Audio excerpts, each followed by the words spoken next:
You're good. He's on camera too? Nope. Yeah, he will be. No, I won't. There's a camera right there. Well, I slid back. You need a lot of sliding to get out that way. You need a lot of sliding to get out of that. And you need to be able to talk on the mic, so. Why do I? There's the reason why you're here. You said next week, Joe. No, I didn't. Yes, you did. No, I did not. Yes, you did. I'm Gushu. You are. Oh, right. Oh, the mic's on, right?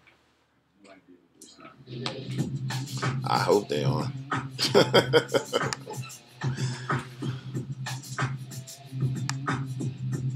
of that, I guess so.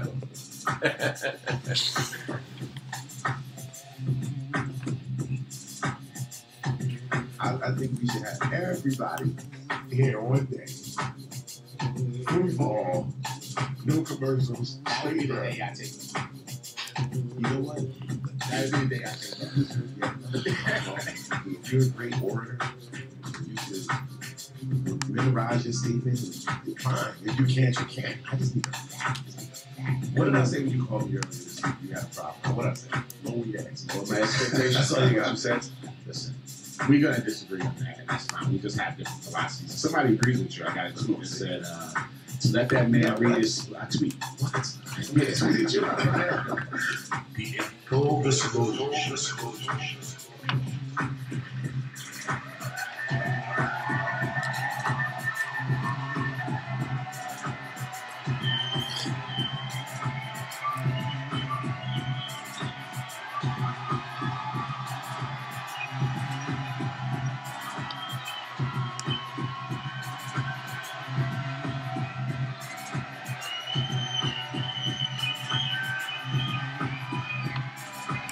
What you got to take this one?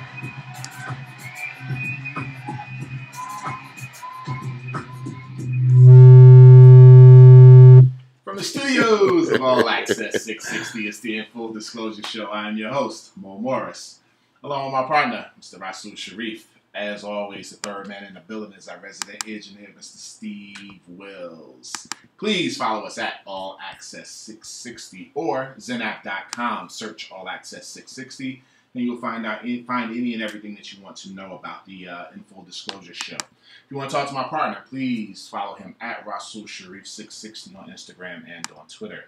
If you like the smooth grooves you will hear today from our engineer, please follow him at BreezeDBL on IG and on Twitter. Last but not least, if you want to talk to me, Instagram, Morris660, Twitter, MoMorris660. As you guys can see, we also have a guest in the building, and he's not even a guest, but our insider decided to pay us a visit today. Our boy Frank is here today, at Aries_660, is it? Is your social media? Anyway, we'll get back to him in a second. But anyway, we want to welcome our insider in the building today because we're going to talk some. he's doing a fine job of not being on. Oh, of not being on the. Yes, he is. On the camera. Yes, he is. I don't understand, but we welcome you guys. We're a little bit late today, but we thank you guys so much for being patient and showing up. We're going to have a very good show for you guys today. How are you, partner? Hanging in there, man. Just trying to excuse us for the 6-minute delay here. Just trying to work out some stuff for the insider to be on camera, and then he's not on camera. Because if he wasn't going to be on camera, we would have started at 10. So just let the nation know that. That's all. So, but no, the week was good, man. I mean, back and forth to the city, and I called you. I will say this. I called you. The city is a special place. It is. I'll just, I'll stop the narrative there. Back and forth, taking Pops around, taking him to different doctors. It was cool, though. It was some very encouraging things. So, it worked out well. And I'm starting to chomp at the bit that real sports are about to start again. Because it's been hard. And I've been watching baseball. Shout out to my Mets, who are doing whatever they're doing. I don't know how they're doing it. Whatever. I'm going to take credit for that, the Mets run right now. Oh, it's fine. I'm going to take some credit for it. You should. Because I went to a game, and they won, and they've been winning since. I'm taking a little credit. It was because of you? I just said I'm taking credit for it. Yes. Go ahead. I'm sorry. Once again, nation, understand Mo's vanity. He went to the game, and that's why the Mets are winning now. So, You should probably go to a Cowboy game. Then maybe you'll win the Super Bowl. Oh, was that dirty? Okay. So yes, my week was This fantastic. is probably the wrong week to talk about my Cowboys. I don't think you really want to go there with football. Oh yeah, I don't have a But problem with anyway, that. Go ahead. I don't have a problem with that. I apologize. Just sniff a Super Bowl and I'll talk to you about it. But the week was fantastic. Been there So 8 times. Anyway, go ahead. I don't understand. You've Go been ahead. there- I don't understand the narrative, but I don't mean to. have you been to the Super interrupt. Bowl in this millennium? I don't mean to interrupt. This what you got millennium. going on. I don't know what a millennium is, but go ahead. Really? Please, go ahead. All right. So the week was fantastic. Just a lot of stuff. Getting ready to go to my boy's wedding. Gonna try to do a simulcast next weekend, which Mo doesn't think I'm gonna be able to pull off. I'm gonna be at my 3-star hotel in Maryland. Hey, listen, I didn't pick the hotel. This is where all the wedding people are staying. So I will try to do this next weekend. I think Mo doesn't think it's gonna happen, but trust me, tune in. I think it will happen, and we'll have a good time. Nice. Yes, I don't think it's gonna happen because you have some obligations that you just are not aware of as of yet. But I'm just in the wedding. that's fine. I'm not the best man. I just got to show up. I get it, but there are obligations for you. All right, I don't know. Breeze, how you doing, man? I'm good, my man. Yeah, everything's good. You hanging in there? Yes, sir. Yes, sir. All right. Had a nice day yesterday. Good. Glad to hear it. This weather is great. I'm enjoying that. Insider Frank, how you doing? I'm good. Can you please step up to the mic so people can hear you? Because they can't Dude, I'm hear you. sitting back trying to. You are a part of the show today. There is no relaxing. We are in full Dude, disclosure. I came up, full disclosure, I came up here because what? I was supposed to get something from you, and No. you didn't bring it. No, you came up here because you're supposed to be part of our NFL extravaganza today when we make our picks. So that's why you're here That was today. supposed to be next week. No, it's this week. Anyway, See how you are changed the you? narrative up, too. How are you, Frank? I didn't know anything until yesterday Oh, okay. via text. So I spoke to him yesterday in Stop Oh. and Shop. You know, that's what I was told. Mm. But, you know, I guess it changes. He slid up a little bit. Look at his him. whim. At his whim. Yeah. At the whim of a madman. Yeah. Okay, that's who he is. Yeah. I'm glad that you're here, Black Frank. Skip Bayless. That's what I'm- it is. I'm Oh. glad that you're here. You want me to talk now, right? Absolutely. Okay. No, absolutely. I want you to speak. No problem, That's bro. why you're here. No problem. All right, good. Well, you know, my week was pretty cool. Nothing crazy. Yeah, I have nothing really to report. You know, yesterday I was out doing some stuff that I had never done before, looking for a missing person. And I'm happy to say that we were able to find, or not we, but the police found that missing person after they had been missing for basically 3 days. You know, it's so crazy Alive when and well. right when you were telling that story. I helped a good friend of mine. I'm sure she's not listening, but shout out to Aisha anyway. One of her, I guess it was her friend. I'm not sure if it was a friend or family member or something. Some years ago, was missing. Same kind of thing. They found him dead. So Wow. yeah, that's good that you guys. Like, I'm happy that you guys found him alive because we looked for hours and hours and hours, and they found him like face down in a lake somewhere. He had some mental issues and Right. had wandered off, and Right. yeah, they found him a few days later. We looked for like probably half the night looking Right. for this guy, just train station, same Right. kind of thing, Right. you know. And he didn't. It wasn't a happy ending, Yeah. so it Well, was I good. to can't see. even imagine that scenario not ending up happy. This was a 71-year-old gentleman who has Alzheimer's, or the onset of Alzheimer's, and he had kind of wandered off. And like I said, it had been 3 days, man. And you know, you start to wonder after a certain point. You know, it's been a long time. You know, not to have any contact or anything, but thankfully he's alive and well. And my friend is actually doing very well. I'm very happy for them, and I was really excited when that news came through. So that was part of my day yesterday. Traffic was bananas, which is insane, but you know, it is what it is. New York City. New York City. Another thing I want to touch on is I try to talk about something going on in the world every day. Yesterday, there was another shooting in Texas. This time, a gentleman walked up and shot a deputy in the back. Shot him, I think, like 12 or 17 times, I think. And I only brought it up because they had their news conference, and the district attorney basically got up there and said the silent majority of people in this country need to get up and speak about people killing people. And really, she was talking about killing policemen. Then the sheriff himself got up and said that he had seen the narratives about Black Lives Matter and, you know, whatever, we need to drop the qualifier and just say lives matter. And I get it. I understand where it's coming from. But there was a lot of vitriol going back towards the public about this situation and why it happened. It almost seemed like they were trying to say that because of Black Lives Matters, that this is why these situations are happening and people have no respect for the police. So we have some tense times in this country, man, coming. I'm telling you, and we've talked about it. But I will give you, we you know, have some tense times coming. you said you want to take credit for the Mets winning. That's fine. But like I will give you credit for, you said it. You said this maybe, I guess it's going on 2 years or at least a year, when you talked about, you know, arming yourself and there's some kind of there's going to be some kind of revolt or something going on. But I have a different opinion, man. I think that and you hate the media, and so I think that the media needs to cover this stuff a little less. Cover it less. Yeah, only because I think that some people look for their 15 minutes of fame. So, you know, like there's shock value and stuff. Right. And so I do something, it's an uproar in the entire country.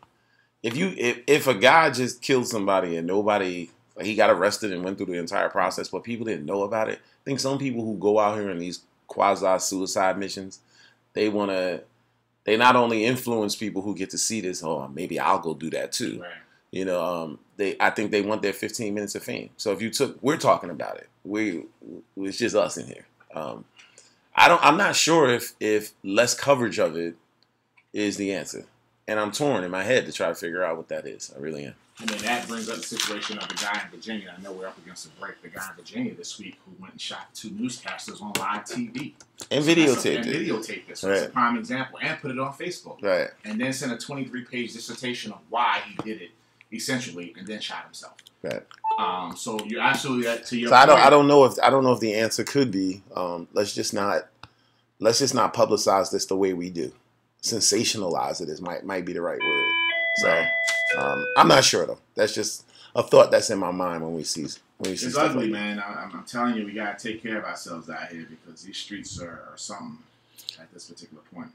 All right, coming up next, we have a calling guest. I guess we're talking Cris Carter. He made some comments that a lot of people have issue with, and in the second hour, we have could we possibly say we might have one of the smartest people who ever came on the show? 100%. Because it's definitely out of our education pay grade, right?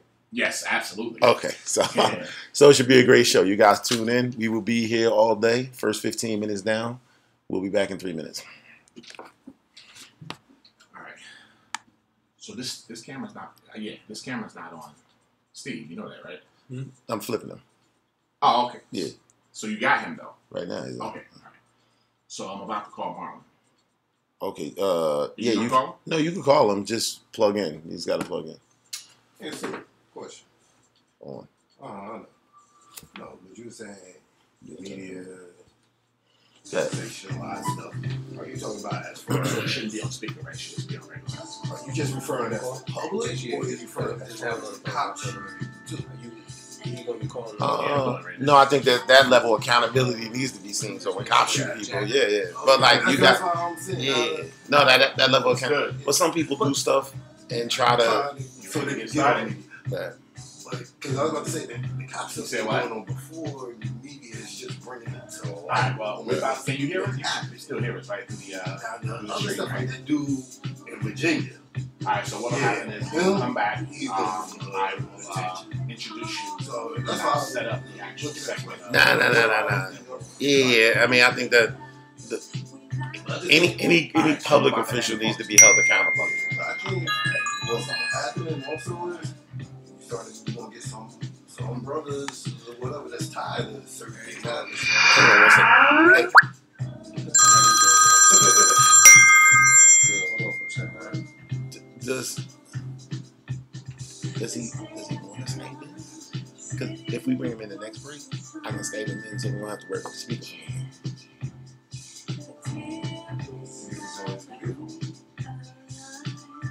Can I do that anyways? No? I'm not sure they're going to be able to hear him. Right now. How are they going to hear him? How do you know? They're going to hear through the board? Yeah, it's coming through. But I'm like, it's right there. It's not. These aren't only for your recording. And I didn't think that out yet. So let's do him the next break, and then let me think about it while we do it. Hey, Marlon, we're gonna bring you in on the next break. Yeah, I'll call you back. It'll be somewhere around 10:40 something, I guess it is. All right. Good.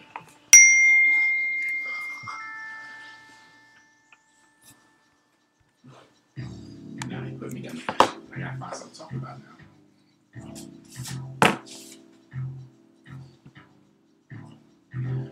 Why don't you think it's gonna come through? Because it's not mic, it's camera. So How is this coming through? through that, the microphone is going I through. get it. But the phone call can't come through that same thing? Like, what is this attached to? Oh, I don't do that. what? You gonna get the feedback Right, okay, that's how we got it. You started out. when you had if you had it open with the mic. It's gonna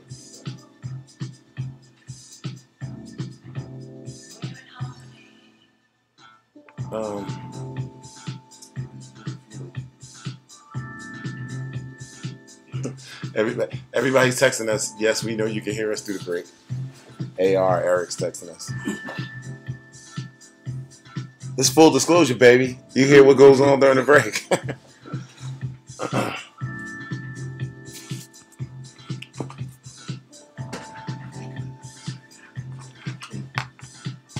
So if I put the... I like the pressure. I'll figure it out.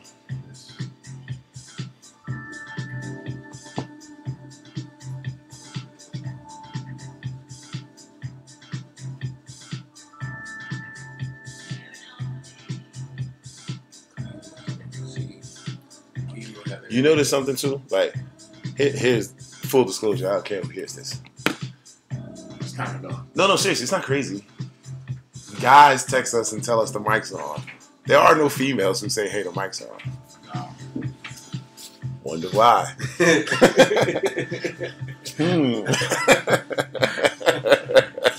Keep talking.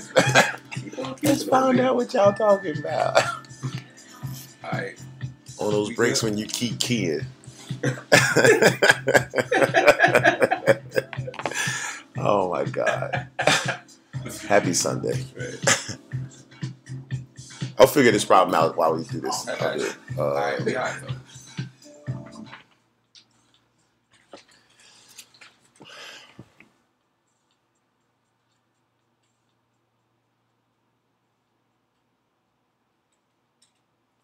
Twenty-five minutes after the hour, back to the In Full Disclosure Show. Again, from 12 to 1 today, please stay tuned. Fully disclosed, Mr. Breeze DBL is going to put down the latest hip-hop, R&B, and club classics. So please stay tuned and check him out. All right, so we're here. It's Sunday. We're getting close to football season, but we are not going to talk football right this second. Can we talk Kyrie?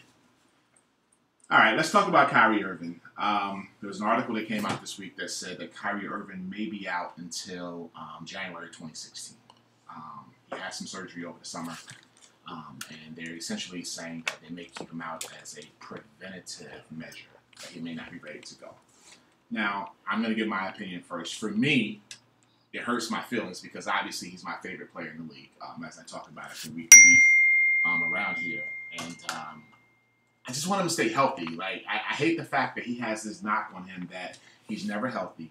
And it goes from, I think even from high school. I think he got hurt in high school once. Then he got hurt in college once, and only played 11 games. And then after that, he's been in the NBA. I think this is going to be his fourth year. And he's been, or actually this may be his fifth year. It's either his fourth or fifth year.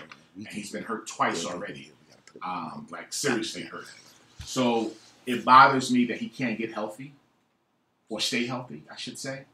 And I know that the critics are going to be out there, but I just think he's such an amazing talent, and we're going to miss out if he can't get himself healthy enough to show what he really is. So I know you have some thoughts on it. Listen, first off, I joke around. I love Kyrie. Mm-hmm. So I take Steph over Kyrie, and that's the only conversation. Yeah. There's no conversation after that. Like, Right. it's Steph, then it's Kyrie Right. to me, and that's the end of the discussion. But he's a fragile dude, and I think you need to you got to be. I'm not upset with the preventative measures that the Cavaliers are trying to take. I don't know if I bring him. Maybe I bring him back in February, March. Whatever I feel is enough time for him to get acclimated and get into the flow. LeBron's good enough to take these dudes to the playoffs, and it doesn't matter what seed they are. They got their taste. They got their taste of playoff play now. So Kyrie understands playoff play. He got to the Eastern Conference Finals, I guess, before he got hurt. Right? He got hurt in the Eastern Conference Finals or the Finals. Eastern Conference. It was finals. Game 1 in the Finals, maybe. Yeah. So he played. He's got some playoff experience. He understands that now. So not to say he's got a ton of it and he doesn't need to still continue to go through the process. But if I thought my medical staff thinks that Kyrie would be totally healthy if I held him out till March. The regular season really, if the Cavs are the 3rd seed or the 1 seed, that's gonna make the difference. LeBron's that guy. We understand that now. LeBron's that guy. I will take LeBron to go get a road win against anybody. So I'm not worried about this 1-game swing. I think a lot of people make a big deal about home court advantage. When you got a 7-game series, if you protect your home court, you only need to win 1 on the road. And I think with LeBron, you can absolutely get that done. So I don't have a problem with them holding him out. And I might hold him out longer to make sure that you got to coddle this dude. He's brittle. It just is what it is. And he's proven to be brittle. Call him brittle. Let me. Is that an unfair statement to make? Yes, I think it's a very unfair He statement. gets hurt all the time. That's an unfair statement to make. I'm not going to say the man is brittle. But let me take a step back to your statement that you're okay with him you sit him out until March. I think the fact that they brought back Kevin Love, I think they're going to have some issues gelling that team together. And I think that they need to play a lot of games. So January, okay, fine. That's going to give them a long run to get together and gel. But you start talking about March, right before the playoffs, absolutely, I think and truthfully, I think Kyrie is going to be held back because of LeBron. And that's not a negative to LeBron, but LeBron is he dominates the ball. That's what he does. But Kyrie needs the ball as well. And let me say this to you. I'm going to be the first one to say it. LeBron is going to start to go on the other side of his peak right now, this year. I'm going to be the first one to put it out there and say it. I absolutely am going to be the first one to say it. So if you're saying that he can just carry this team, yeah, he'll carry them. Can he carry him to the playoffs? Yes, he absolutely can. He won't have to carry him by himself because he's got that other all-star over there, right? In Kyrie and Kevin Love, right? So okay. Anyway, I just feel horrible for the guy. I do. I feel bad. I'm not going to call him brittle, but I need him to come and show up. You know? I just again, I'm going to use the word brittle because, from college, he played 10 games in college. He was hurt. 11. Oh, whatever. Oh, sorry. Out of 32, my bad. You threw a number out there, my so bad. I wanted to make sure And look, I appreciate the correction. He's been in the league, 5 years now? I think this is his 5th year this year. Right. So how many years has he been hurt? All 5 of them? He's got some injuries? He's got some injuries in all of them. Well, everybody has injuries. Sit out games, significant amount of game injuries. Nah, I don't think he's been every year. I think he's had most of one them. year. I think, yeah, probably. Okay, he's a brittle dude. He's got to play 3 years straight for me to take the brittle title off of him. And I'm upset that you say, man, I'm being unfair by calling him brittle. Yeah. You got to take your fandom out of it at some point. If a dude gets hurt almost every year, how do we classify him? Unfortunate? Injury prone. Brittle. Inside just said it. Brittle. Injury prone. Yeah, the dude's brittle. I love Kyrie. Shout out to Dre, his pops. I love them all. He's brittle, though. Last year was the most games he played in his career, 75. Hey, that's a lot of games. Brittle guy. Most guys play 75 games, and they're lucky. Nobody plays 82 games anymore. Well, you know what's so amazing about you? Nobody He's plays never been 82. healthy every year. Right, but I said that there was at least one, and there was one. This is the year he was healthy. And then he got hurt. Well, he got hurt in the playoffs. But he still got hurt. Every year he's been hurt. Let me tell you. I'm just telling you. Every year he has been hurt. Let me tell you the most amazing thing about you, dude. Mark, where are you, man? I need you here, man, because I'm being double teamed. I'm just clarifying that he has been hurt every year. Yeah, Russell. When you love a dude, You give him every pass in the world. If this was anybody else you ain't love, oh my God, if this was Kevin Love or somebody, whoo, you would not be like, wow, he's just injury prone. No, he's soft, he's brittle, and every other adjective, superlative, or whatever word you're going to use. I'm not looking at the games that he's played at this point, so I can't really dispute what Frank is saying, and I'm not going to take the time to look at it right this second. But wait, no, don't even put the iPad over there. Here's the point: if it was pro Mo, you would take what the inside is saying and run with it. It's against Mo. Now you got to go research it. Because most times, just choose. Are we gonna trust the inside or are we not? Most times the inside is pretty accurate. But if it's against you, if it's against, he's not though, right? Would you research everything the insider says? If it was pro you, if he said, "Hey, he only was hurt 1 year," you wouldn't go back and look at it. There's no reason for me to research it because he's agreeing with me, and I understand. Because I'm thinking. Don't you want to tell the nation the truth? Well, I assume that he is telling the nation the truth, but I just when he agrees with you, when he disagrees with you, you gotta go triple check it. I just need to see whether or not he played 70 games in one of those seasons, which is not a big deal if he played 70. I don't consider that being injury prone. I need to look at where the number is. What's the probably in the 50s. If he played in the 50s or 60s, low 60s, then that's probably where my number would be. Be like, all right, fine, that's a season where he missed significant games. Okay. I didn't look at that, so that's what I'm saying. I'm not questioning what he said at all. Look. Okay. Another situation going on in the news is Derrick Rose. Wow. Yeah, Derrick Rose. It came out this week that he and a couple of his friends 2 years ago raped and sexually assaulted a woman that he had been sexually intimate himself for a couple in a of years. consensual relationship. You gotta make sure you put that out. I don't even know if it was a relationship. I just said they were having sex, essentially. I don't think it was girlfriend boyfriend, but it was a relationship. It was a relationship of some kind. Right. So that's you gotta be fair to the statement. No, absolutely. I'm with you. Yeah. So this woman allegedly says that she had gone to Derrick Rose's home. They basically gave her something in her drink. She went back home, and then they broke in her house and sexually assaulted her. Now, she doesn't really remember what happened, but supposedly she kind of remembers a little bit of the act and the people being there. Now, I will say this, right? There have been no charges filed against Derrick Rose. This sat for 2 years, and she said that she didn't do it because she just didn't want to bring the charges up because she didn't really want to deal with the situation that would come with it. But she's been through 2 lawyers already, so now she's on the 3rd lawyer at this point. Derrick Rose's camp is saying that there's absolutely no situation that's true about this, outside of the fact that he was sleeping with her. That's it. But my question to you guys is, how do you get away from this? Because this will be attached to Derrick Rose's name forever. What can we do to stop? And I'm not saying that he's not guilty, because I don't know, right? I'm just saying that as of right now, he hasn't been charged, so I'm going to go on the assumption that he's not guilty at this point, right? So we've talked about this. I caught a lot of heat from the listeners because I said, remember when I said, dude, I think that I would hate to be a celebrity superstar person in this day and age right now. So, in the 90s, maybe, in the 80s, maybe. In this day, I would hate to be that person. I think that these athletes need to figure out some kind of contract that these people got to sign to be involved with them. Yeah, but it doesn't stop this, though. It doesn't stop that, but I mean, it gives you a little more like, okay, let's put this out there too. Somebody could be raped even if you're in a relationship. Yes. Because no means no. 100%. Right. No means no. But there's a different, I would look at it differently, and maybe to my fault, I'm not sure. I would look at it differently if you were married and your wife was like, Mo raped me. I'd be like, it'd be a little different thing if we knew.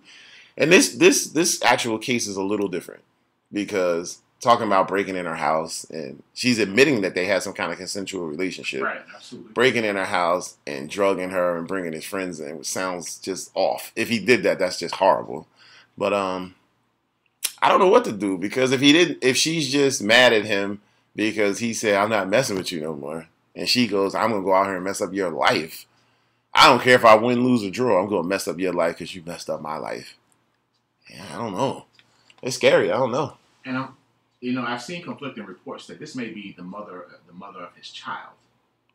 Sorry, because I've seen conflicting reports about it, so I'm not 100% sure. It's just a lawsuit. There's no police situation. Well, it's a civil suit, right? So she's clearly trying to get some money out of it. Does that make you feel skeptical at some point? Like, because Is it about you getting money or is it about you getting justice? In today's world, it's about you getting money. And that makes me that makes me skeptical all the time. Criminal case.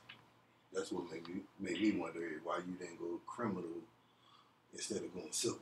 Because civil, it just look like money. I'm with you 100%. I'm with you 100%. But I don't know. We'll follow that and see how it goes. Last but not least, and I know we're getting close to a break. On a sad note, Darryl Dawkins, Chocolate Thunder, died this week. He was 58 years old. I met him too.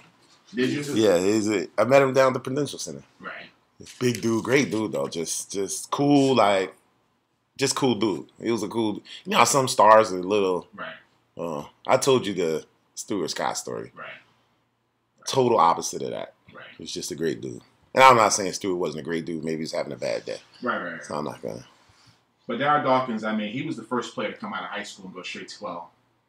Was he? No, he wasn't the first. Bill Willoughby was the first, I think. It was Darryl Dawkins was the first? I don't think it was Bill Willoughby. I got to check that. So that I'm going to check the insider stats on that. But anyway, he came out of Maynard now we're going to check. He came from Maynard Everest High School down in Florida.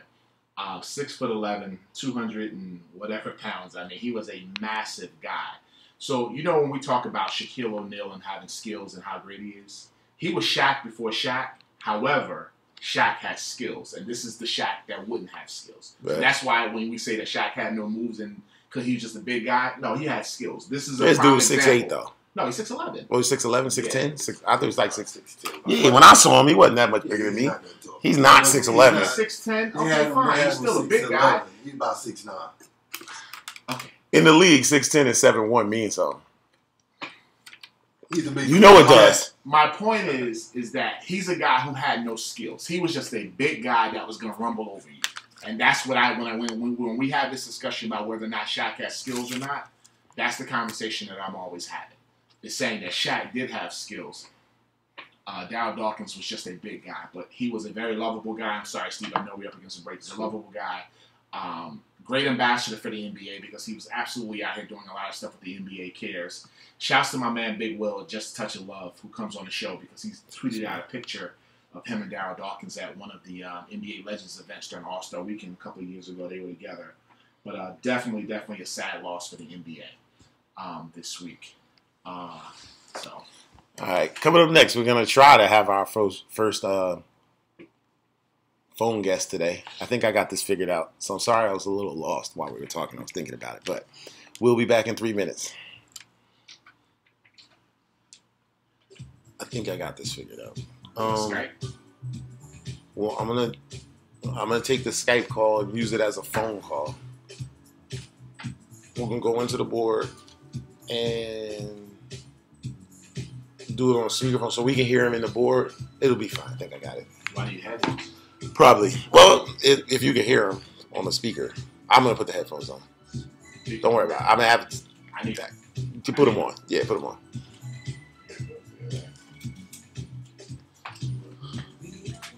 Put those on. You don't hear anything? You want to buy those? Did I hear anything? Yeah. No, I hear them in these, but is those plugged in? No, right? Oh, it's plugged in. Excuse me. You hear them? I hear him. Look. You can hear them? I hear him. Look. Barely.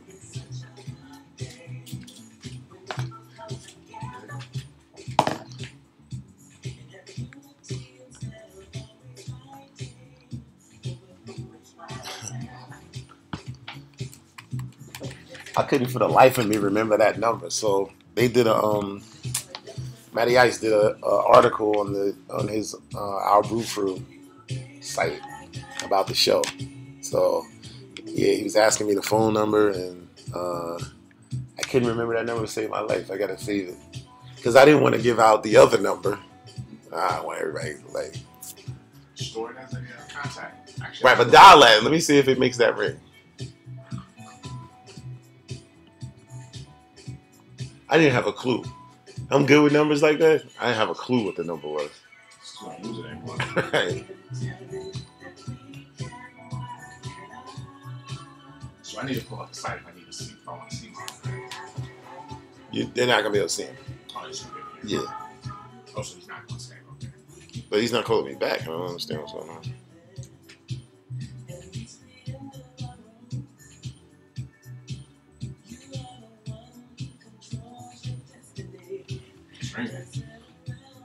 Oh, I just made a phone call. Say, did it go to? Said you Google subscriber. Let me try again. Oh, Marvel? Yeah, I'm trying to get him to. Hey, did you get my my message?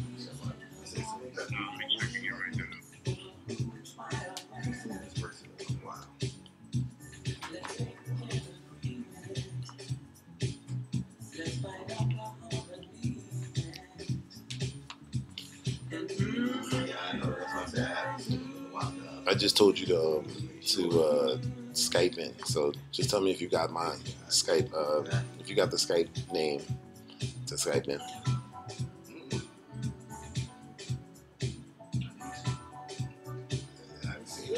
Be careful, fellas.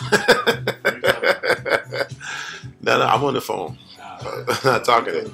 I'm not talking to you clowns.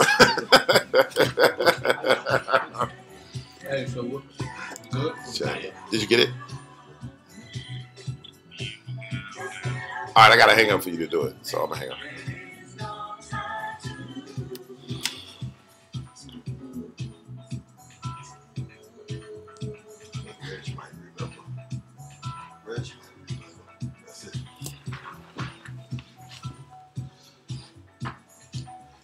Hey, Breeze, if you play just a snippet of a hot song, or not an old hot club song, because club songs don't come on that much. If you just play like 4 bars of it, you think people can guess it? So we good? Oh wait, you couldn't even hear me. I was talking to you. I just had a whole conversation with you, and then you just pulled the headphones off. Said, "So we good?" I thought you were talking about. I'm waiting for. Yeah, I mean we can go if he calls in. We'll just do it. So you're plugged in to 5? Mm-hmm. The fun. All right. So actually 3. Oh, whatever. Maybe something. Yeah, we can come back. All right. There we go.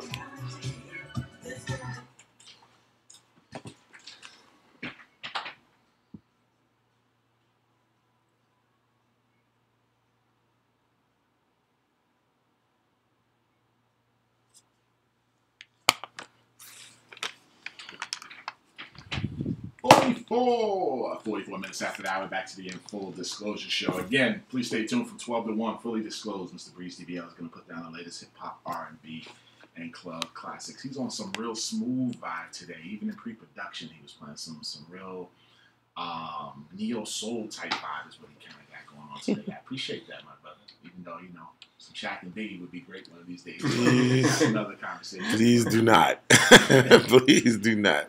All right, so as we're waiting on our caller to call us, I kind of wanted to get this narrative started with Cris Carter. So Cris Carter, NFL Hall of Famer, played 15 years in the NFL, most notably with the Minnesota Vikings.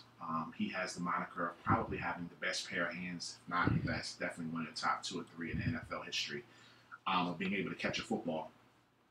He was on, he currently works on ESPN, but he was doing a rookie symposium. And essentially what happens at these rookie symposiums is they put the rookies through essentially class.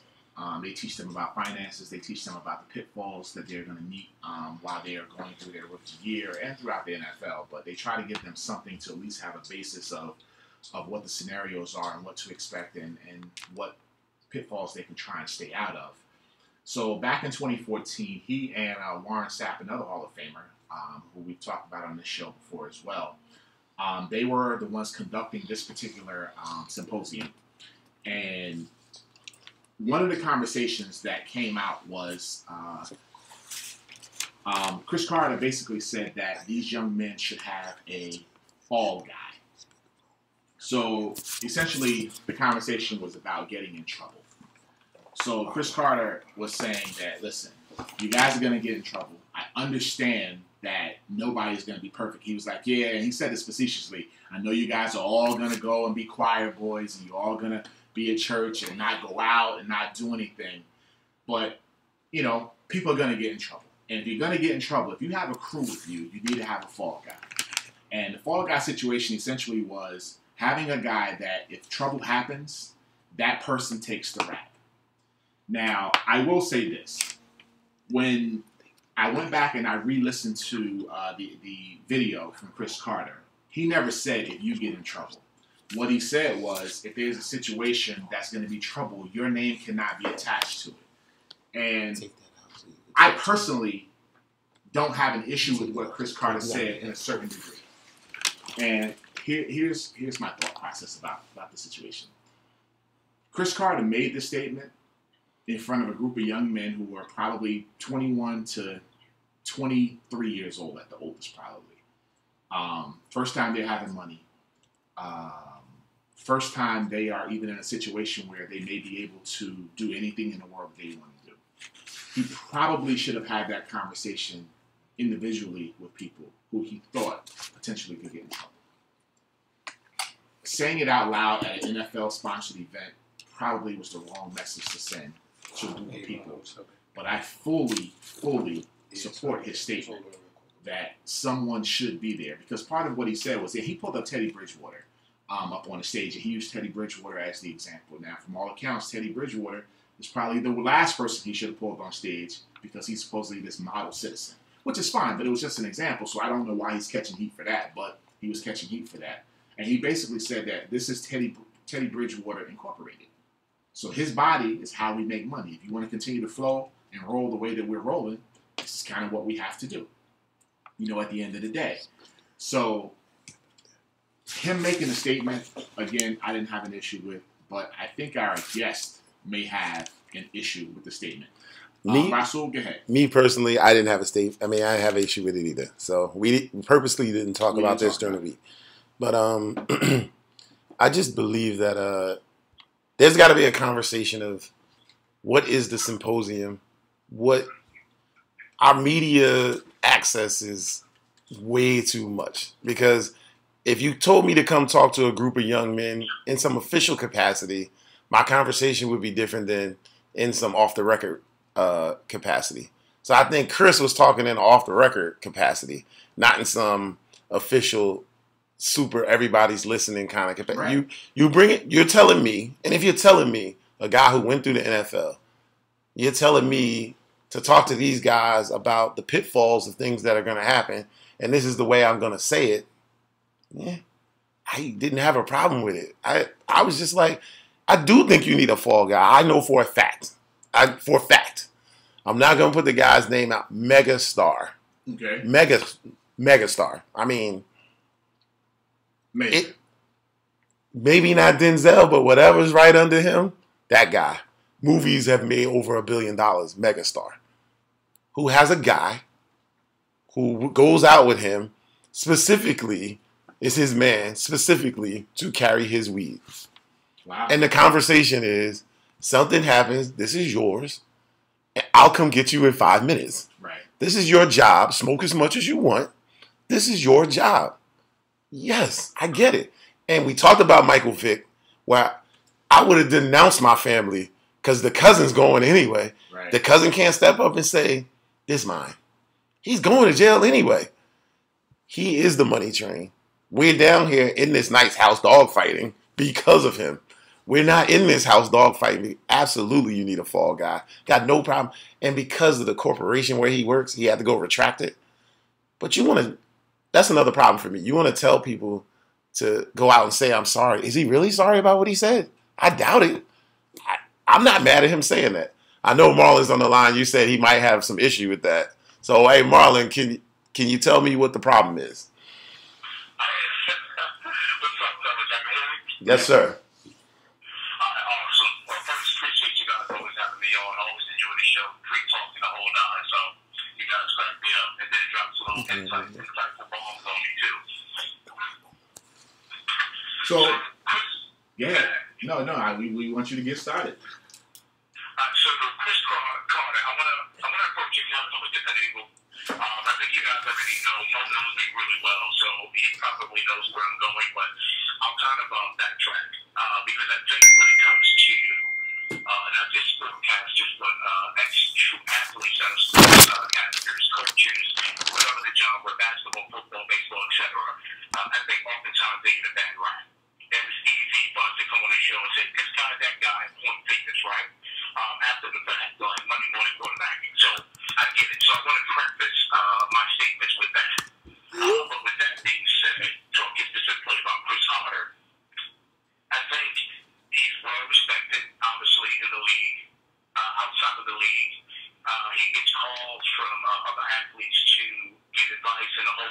way. So we would agree with that, correct? Yes. So to go in front of these fellas, right? And I mean, he's a man of the cloth, unless I'm mistaken, but seriously, doubt I am, right? I believe he's a minister.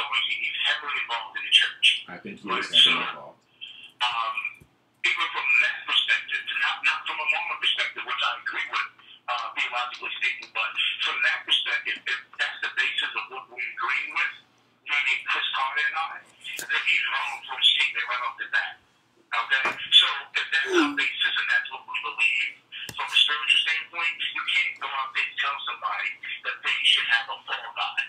From a Jersey City street sense, I get it. We've been there and done that. I get it. So I don't even throw anything out from that perspective because I understand it. But because I understand it, it gives me more pause to think about it. You know what? That's still wrong. And I was wrong even in my immaturity. But he's an older gentleman, right? And he's well respected. He's on Mike and a whole nine. And I like what he says. I like how he phrases things. And he went back and said, when he listened to himself, he felt that he was wrong. He should have done it that way. And I think he was sincere. There's not a lot of sincerity in the politics today. Sometimes we just do what you do. But I really do think he was sincere. But I still have to hold him on the carpet for telling young men, or even older men, I don't care who you are, generation if you will, because a generation does listen to this cat. And for him to think that, and he already had it in his mind to say, it wasn't just a spur of the moment, in my opinion, that you planned to tell these fellows that you need to have a fall guy. I know you guys are going to do the right thing. You said it in a joking way. And I get the strategy behind it. But to me, it's outdated, it's antiquated. Don't tell people to do that and expect, society as a whole to get better. You can't do that. I don't care who you are. If it stops in negativity, it's going to end up with negativity. Garbage in, garbage out. You make the link for a while, but in the end, the outcome is still going to be trash. And you can't go in to speak to other people and talk about character, which we hear thrown around a lot in the NFL and other places, and say, okay, well, excuse this part, but this part you can have character. No, you either have it or you don't. Okay. All right, Marlon. So let me ask you this. At some point, and again, I don't know, so I'm just playing this out for the people, just for the conversation purposes. At some point, he realizes that he understands what's right and what's wrong, but he realizes that people aren't necessarily going to do right and wrong. So if you're going to do this thing that's wrong, is he saying this is what you need to do if you're going to do that? So you can continue to help your family, help whoever else you help by being who you are. Maybe he came from that position, because I can get up there and tell people, I can go out there and tell the world, don't steal anything again. And how many people am I really going to affect with that? Is he dealing with reality, or is he dealing with or you want him to deal with what is supposed to be right?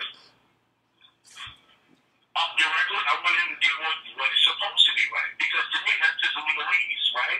So that's what we have lawyers for, and we do that all day. You see people get off, and they're like, what is going on?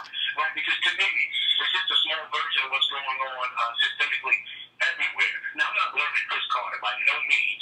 He made a mistake. He admitted to that mistake. And I get it, so I get it. Like, again, coming from Jersey City and how I grew up, I absolutely get it. But I don't agree with it. And people and things change. And I think the thought process has changed too. It's so generational, man. It's been going on 50s, 60s, 70s, longer than that, actually. And we just say it's okay. I don't think it's okay. I get what you're saying, and I understand it. And it will work to a certain degree. But again, garbage in, garbage out. Ultimately, something negative is going to come out of that. And that's what I don't agree with. And for the basis that he is a spiritual cat, and he admits this, he's wrong. If you believe in the same thing that I believe in, and that's our basis, then we can't go against that. It's no second guessing it from a godly standpoint. And I'm not coming from, okay, look at me, I'm religious. No, not at all. But this is something he's saying, and that he believes in as well. So if that's our basis, then we can't say, well, God, I'm going to change this, I'm going to change that. No. All right, if I'm gonna try to speak from a religious perspective for a second. I'm moving around just in case something happens now. I'm gonna say this. If you're a super religious person and you believe in abstinence or don't have sex until slow down, young fella. if you don't believe in if you believe in just having you should be married before any kind of sexual intercourse with anybody. So is the reality that I see this guy who just got in the NFL and I'm having a sex talk to him, or just a talk about how you conduct yourself with women. Am I gonna say because I believe that you shouldn't have sex until you get married, that's the only conversation I'm gonna have, or am I gonna say, hey, listen, you need to make sure that you're not in certain situations when you're with these women? I can have my belief, but I can also understand what the reality is. So the reality is everybody's not gonna believe what you believe, but I'm still gonna try to protect this guy as much as I can. And so I think that that's where his conversation was coming from. I could be saying, I could believe that, hey, you shouldn't have sex till you're married. But I understand that I got some 22-year-old dudes that just became millionaires, and they're going to go out there and just be as wild as they want to be. So I got to talk about what they're going to do. No matter what I believe, I know I'm not a fool. I know what they're going to go out there and do, no matter what I believe. So am I wrong for speaking to that? Not at all. I think that's a great point. I think it's a great analogy. Not at all. And for me, I don't even like to use the term religious because people start putting it in a box, like with churches and things of that nature. Whatever you believe. Right. I think Marlon believes in, I straight up believe in God. That's what I believe in. So it's a lot to discuss in that, so I won't go too much detail, but I'll put it this way. I don't believe in this church, that church, another church. No, and there's one business. There should be one church. If you believe in the same thing I believe, then let's rock out. That's it. That's the bottom line. If we got the same basis, we're going to have disagreements and different ideologies in life. That's fine. But at the end of the day, I'm rocking with you. If you believe in what I believe in, rocking with you. If you don't believe in what I believe in, I'm rocking with you because I should support you. So that's your place. So I agree with you. They're not going to do everything according to what Marlon believes or what Chris Carter believes. Fully understand, and I'm 200% with you. But that shouldn't change his standpoint. He seems to me he was in agreement with it at the time. I can give you advice and not be in agreement with it, right? So with your example about being abstinent, well, no, I'm now 22. I ain't got to hear you all. Take off with that, okay? Then maybe you should protect yourself. I don't agree with it, but here you go. He didn't preface anything like that. He was basically, in my opinion, okay with that, and this is what you should do. So from our perspective, I think he was wrong for that. From your perspective, sir, I hear you. We can't put everybody in one box. You have to talk to them, but I don't think that's how it was laid out. Now, you're intuitive enough to figure out maybe that's what he meant, but everybody's not going to view it or see it that way. And then you have to be conscious of that, if that makes sense. All right, Marlon, we're going to put you on hold. We're going to bring you back for like 5 minutes, and we'll finish up this discussion, but we're going to run through a break really quickly. So can you stay on? You got it. Hey, Marlon, see, it takes you to get my juices going because Mo's doing nothing for me. We'll be back in 3 minutes. Hilarious. Oh.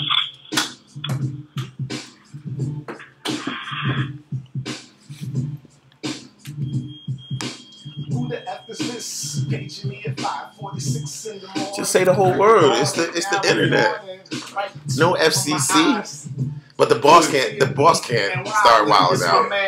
No, Wednesday, she was having a heart attack. Wednesday, he was having a heart attack. Remember them dudes from the Listen, coming out his ears. when we were up here last week, was it last week or the week before? I might have dropped the first F-bomb, baby. And then, oh no, Breeze did. Then I dropped one. And then Mo went all the way in. It was like, and we just sitting over here laughing, like, because he don't even know he's doing it. Because you'll forget that the mic's on. So when we talking like this, like, I keep looking at them. Right. During the break, we say whatever. And I've been the one saying, let's keep the mics on so people know. Because some people text me and like, they see us in here cracking up, like, what are y'all talking about? Because they can see us, but they can't, you know. So I say, yo, keep the mics on. It's full disclosure, right? I think the show should be named Almost Full Disclosure. 90% disclosed. Right now, they getting it all. And they're not really getting it all because we cognizant of. But during his show, you start getting lax. So, like, we focus with this now. But during his show, by about 12:20, we just start talking, and you just never know what's coming out. I know. All right. And then I'll get text message. First woman to text me that the mic's open was my mom too. So she just said, "The mic's open." She's on Team Russell sometimes. Nobody else gonna text, right? Gonna be a guy that texts back. Put the brothers in the back. Hey, Steve, go back to the smooth room. I don't need their help.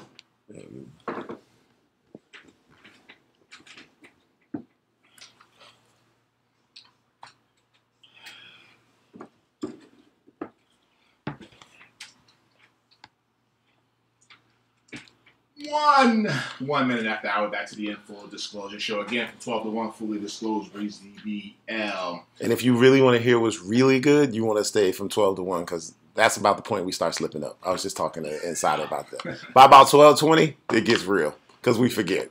Absolutely. Right. So we should put some signs up on the wall or something. yeah, Watch your mouth. It's not gonna happen. This is going to be the last week of these open mics too, by the way.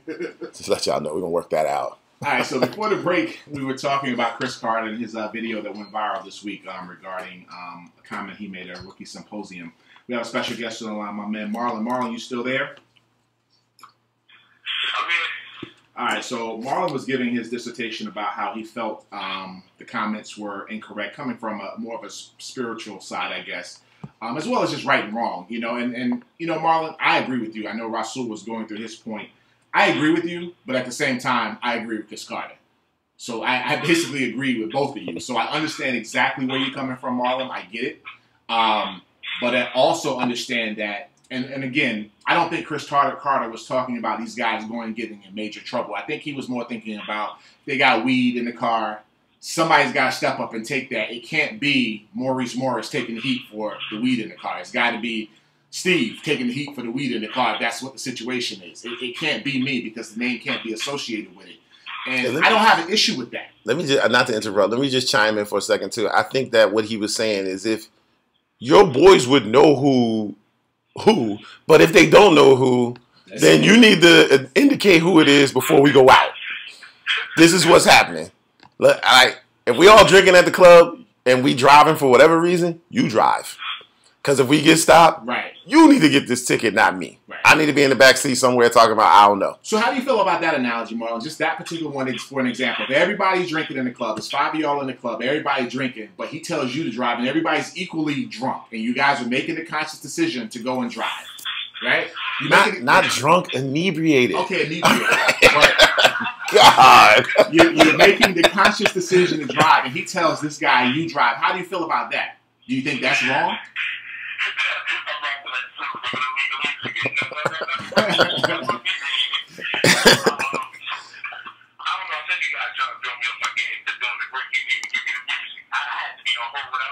Oh, you didn't hear the music? I told you they can't hear the music.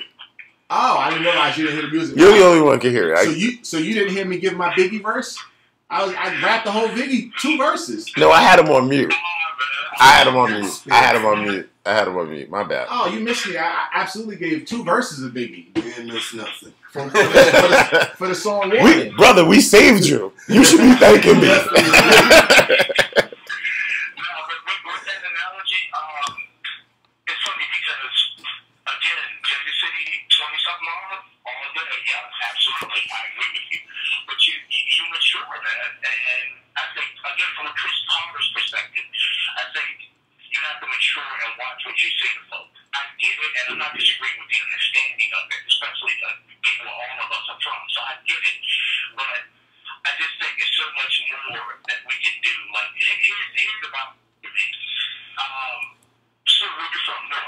Yes, I am. Okay.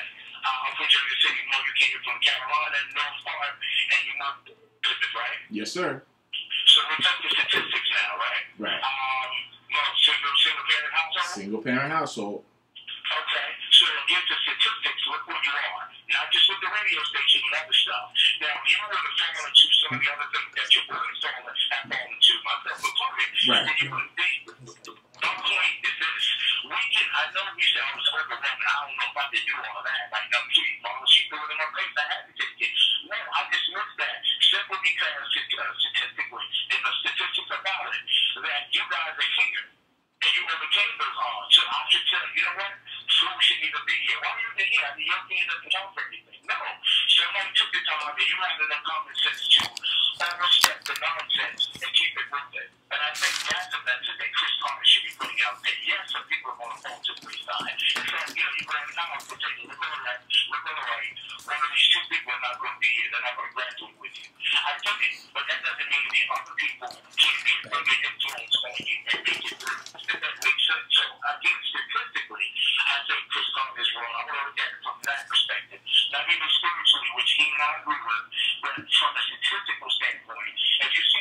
on in the NFL and all this nonsense, the murders, the rapes. We can go on and on and on.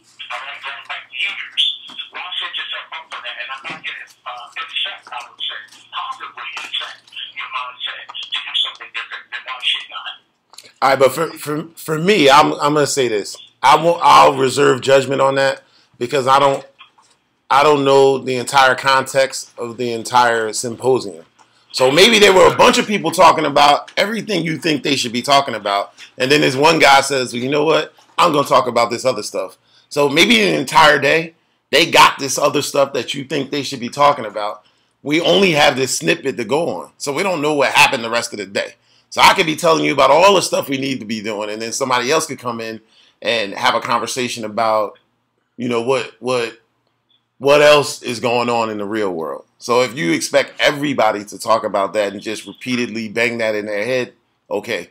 But I won't comment on it because I don't know the entire context of the entire day of that symposium. Look what that snippet to your point.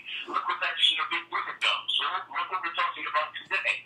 And I'm not saying that everybody can have rhetoric and just say the same thing because that's not even me and not my style. Y'all know I'm into what I do behind the scenes. Right. So that's not my style and what I see on a daily basis.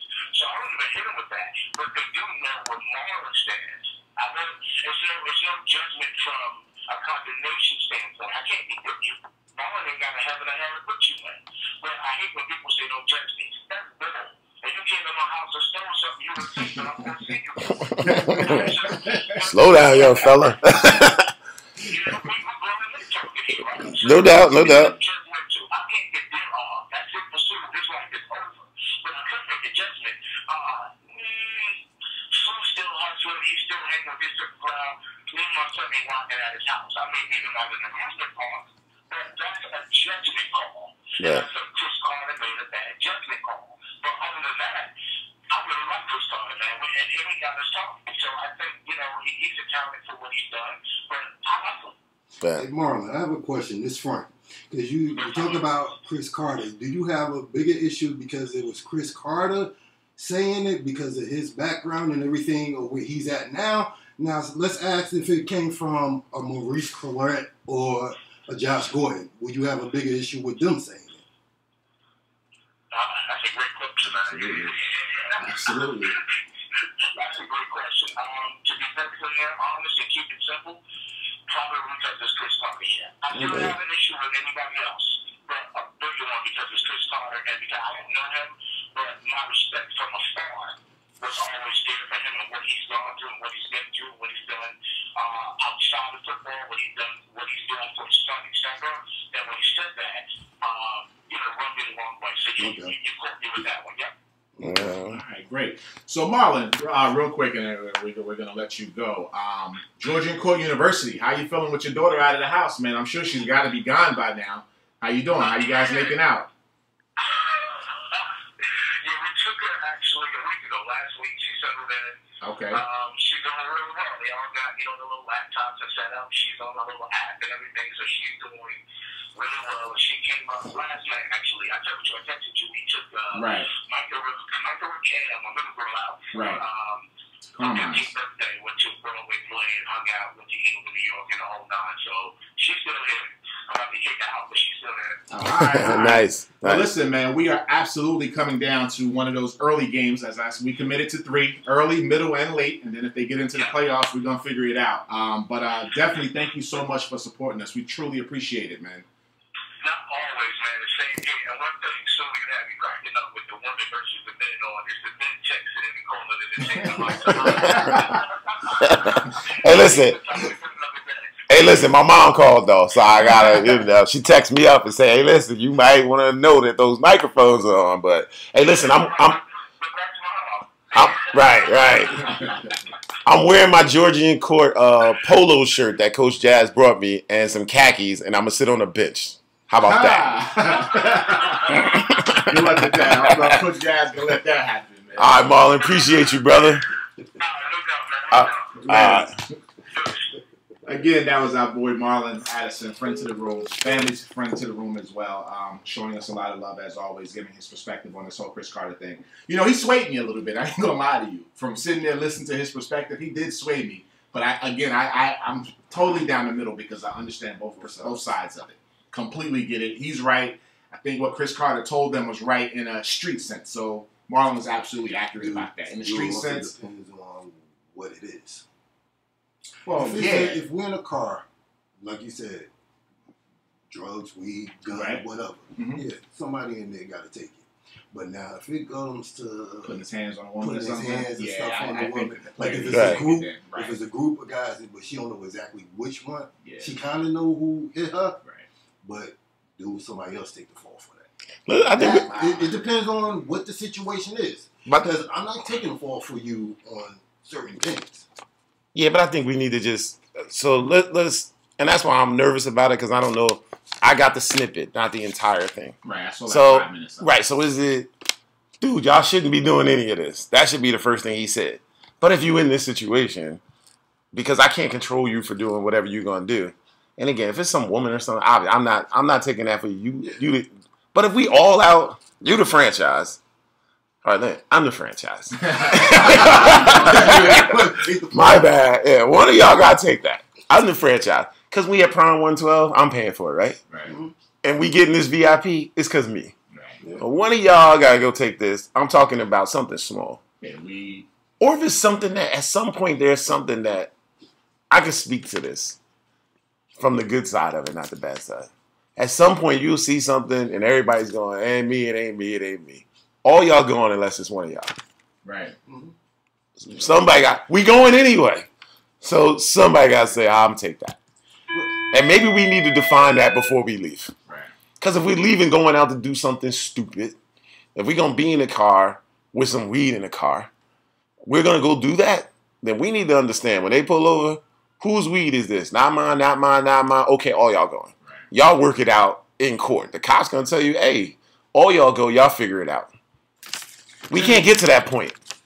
It's interesting because the rapper Nelly had a situation very similar. He got caught with meth on his bus, methamphetamine on his bus, and nobody took the charge for it. And it's funny, I saw him on the Breakfast Club giving an interview, and he almost was like, how come nobody gonna step up and say, hey, this was mine, whatever.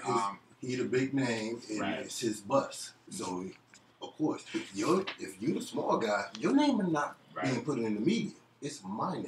Absolutely. So, yeah, we need somebody there. But the issue I did have also with that is the NFL had that out there for a year.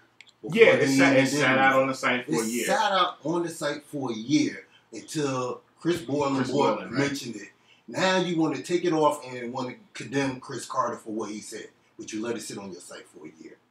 Yeah, I mean, he doesn't work for the NFL, Chris Carter, so he's good in that aspect But you of it. didn't have a problem with it to keep it Right. out for a year. Say that's very true. And we're getting close. We're going to have another guest in a few, right? Hopefully. On that. Okay. Hopefully. So anyway, Efforting. just switching Yes. gears really quickly. Floyd Mayweather and Ronda Rousey, they still are going through their verbal sparring. I'm almost tired of it now. To I the am point too. where I I'm am wishing too. Floyd would just don't say nothing else to Ronda Rousey because it's pointless, right? They're going back and forth. Now they're talking about money, and she's saying, oh, I make more money per second than Floyd makes. I don't even know if that's even true because the guy made $300 million in 36 minutes, and she's making, I think she made $10 million last year, and she's fighting probably 14 seconds a fight or some crazy number. I think the number works out for her. Yeah, It does. It works out It for can't her. be that Per far, second. though. Per second. Per It second, can't it be works that out for hard. her. Per second, yes, she makes more. Yeah. But when you go to that bank account, it ain't even no comparison. Right. Because who was on one of the shows? They was talking about Floyd made over $1 billion already. Oh, I'm sure. So why are we even talking about her? I'm sure. He just bought a 4.6 Conan sports car. It's only Conan, 3 million. Yeah, 4.6 million. I played with this in a video game on my iPad. This car. But it's And only he 3 actually million. did, and he bought one, 4.6 million. I just wish he would just let it go, right? Just stop responding to Ronda Rousey. But someone had a question though, right? And I'm gonna bring this question up. I know we're close. They're fighting on the same night. Ronda Rousey, Floyd Mayweather. Which fight are you watching? I'm not buying either fight, but if you put the gun to my head, I'm probably buying hers. I never You would watched buy it. hers, even though her fights last less than a minute. His fights are boring. But you'd rather watch that minute. No, I'd rather not watch either one. No, you but put a had gun to my head. right, you Yeah, got I'd rather you watch. gotta buy one. It's $60 a piece. I'd rather watch this minute and be done with both of them. Yes, I don't want to sit there for 36. Absolutely not. That Pacquiao fight was absolutely boring. Yeah, I got. I'm just sitting there watching him go. Hey, no. Yeah, give me her. All The day. Pacquiao fight was boring because Pacquiao didn't come to fight. That's why the Pacquiao fight. How many of Floyd's fights are exciting? Listen, I'd rather watch Floyd than watch 14 That's you. seconds. Okay, me. I 14 seconds. wait. I don't want to watch. They both like watching paint dry on the wall. No, you have to choose one. I chose mine, so it could be over with in 12 seconds. Take the pain away You'd be from okay me. with the $60 being gone No. for that 12 seconds. I wouldn't pay for either one of the fights. Did. Yes, you're okay with that. $60 Yeah, being because you gone put the for gun a to my head, you're gonna make me spend the 60 anyway. I'd rather be done with this because I'll You'd be rather bored. see Floyd fight. I mean, you'd rather see Ronda Rousey fight someone as opposed. Say he was fighting Triple G. Oh, definitely. Gennady Golovkin. I'm watching that. Would you rather watch? Who, are you still gonna go and watch? So it doesn't matter who they're fighting. I guess it absolutely does matter who he fights. That's fair. But like, who's this next guy he's fighting? You buying that? No, I'm not buying. Exactly. I'd rather go watch her. But here's the deal. Prior to the fight with the Filipino guy, Pacquiao, which one would you rather watch? Pacquiao, or would you rather watch? I absolutely would have rather watched Pacquiao because the whole build up for the entire time. So it matters. I guess it does matter who he's fighting. But you asking me their next two fights. Whoever Floyd's fighting and whoever Ronda Rousey's fighting. Because I know nothing about the girl. And you put it, I don't want to see any of them. But you put this gun to my head, give me this, so in 14 seconds I can go about my business and keep doing what I was doing. Because I don't want to see either one of these fights. And I promise you, I'm going to take that back. I probably will buy the next fight with Floyd. I probably will buy it. Against Murder? Yeah, I probably will still buy it anyway. All right, coming It's up greatness, man. We watch this. It's history, right? Guys getting ready to go 50-0. It's history. It's not something that you're going to see probably ever again. Yeah. It's a very good chance you won't see it again. So you'll watch every fight Floyd fights. You'll No, pay for it. no. It's just him. Well, breaking the 51 record. would be history too. Well, nah, but it's not the same. But He this broke the record 49. here. Oh, That's okay. 49. Okay, well, 49, whatever the number is, That's he's breaking the 49. record though here. So No, this is he the one that actually I'm. tied it. No, he's breaking it. He tied it already. 50 is the record. Will be the record. You sure? 49, yeah. There's two things I gotta check. Well, you got about 9 things you got to check on the inside of now. All right, coming up next, we're going to try to get this phone call in. We'll see how this works out. I might have to step out the room to set this up so you don't hear all the back scene stuff. But maybe we're going to have the smartest person we've ever had on the show. Well, at least from a institutional perspective anyway, right? Absolutely. So we'll be back in 3 minutes.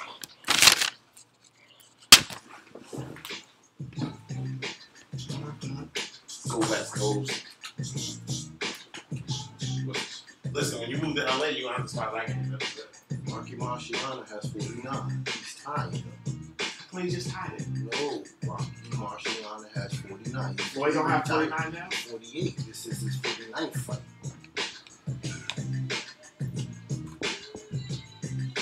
Sure. Yes. So then why are they making a big deal about this fight? They talking about if he finishes and comes back to fight that 50 years or maybe against Pacquiao, he breaks the record and then that big hype about Pacquiao. A healthy Pacquiao.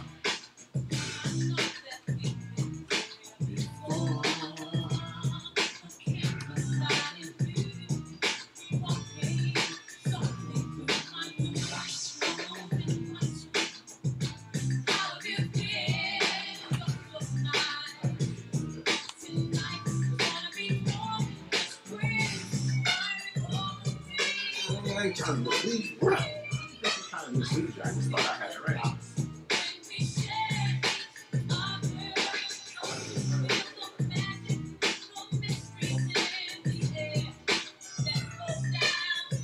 He definitely better not It's go good. against Triple G. He definitely don't need to go back. When we get ready, this guy doesn't money. He has a whole lot of power. It's cool. Yeah, he can't play. What do we do with it? Oh, you got the Yeah, he thing. can't play. We're good?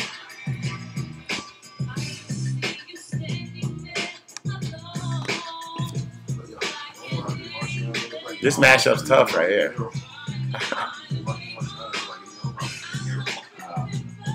You gonna choose him? Yeah, I'll do it. You got all the stuff? No.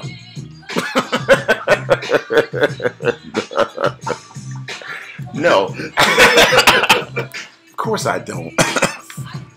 Listen, I kind of fly by the seat of my pants.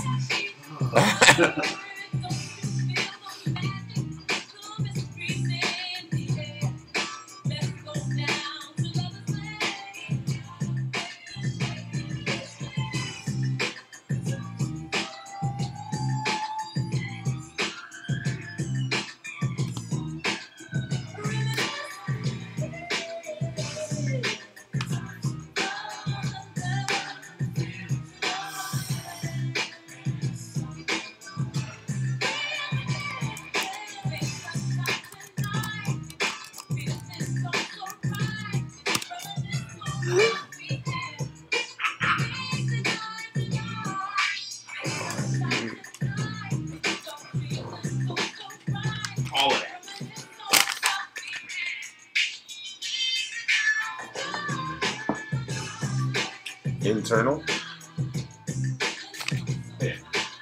Yeah, you don't have the best handwriting, dude. I'm cool. I can get the rest of it. I got the rest of it. He did 50%. No. I got that.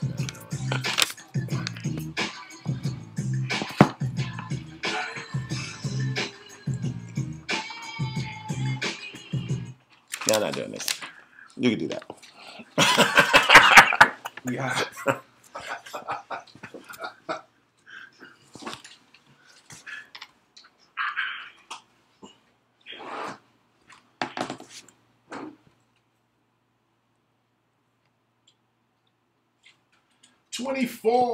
24 minutes after the hour, back to the end. Actually, 22 minutes after the hour, back to the end. Full disclosure show.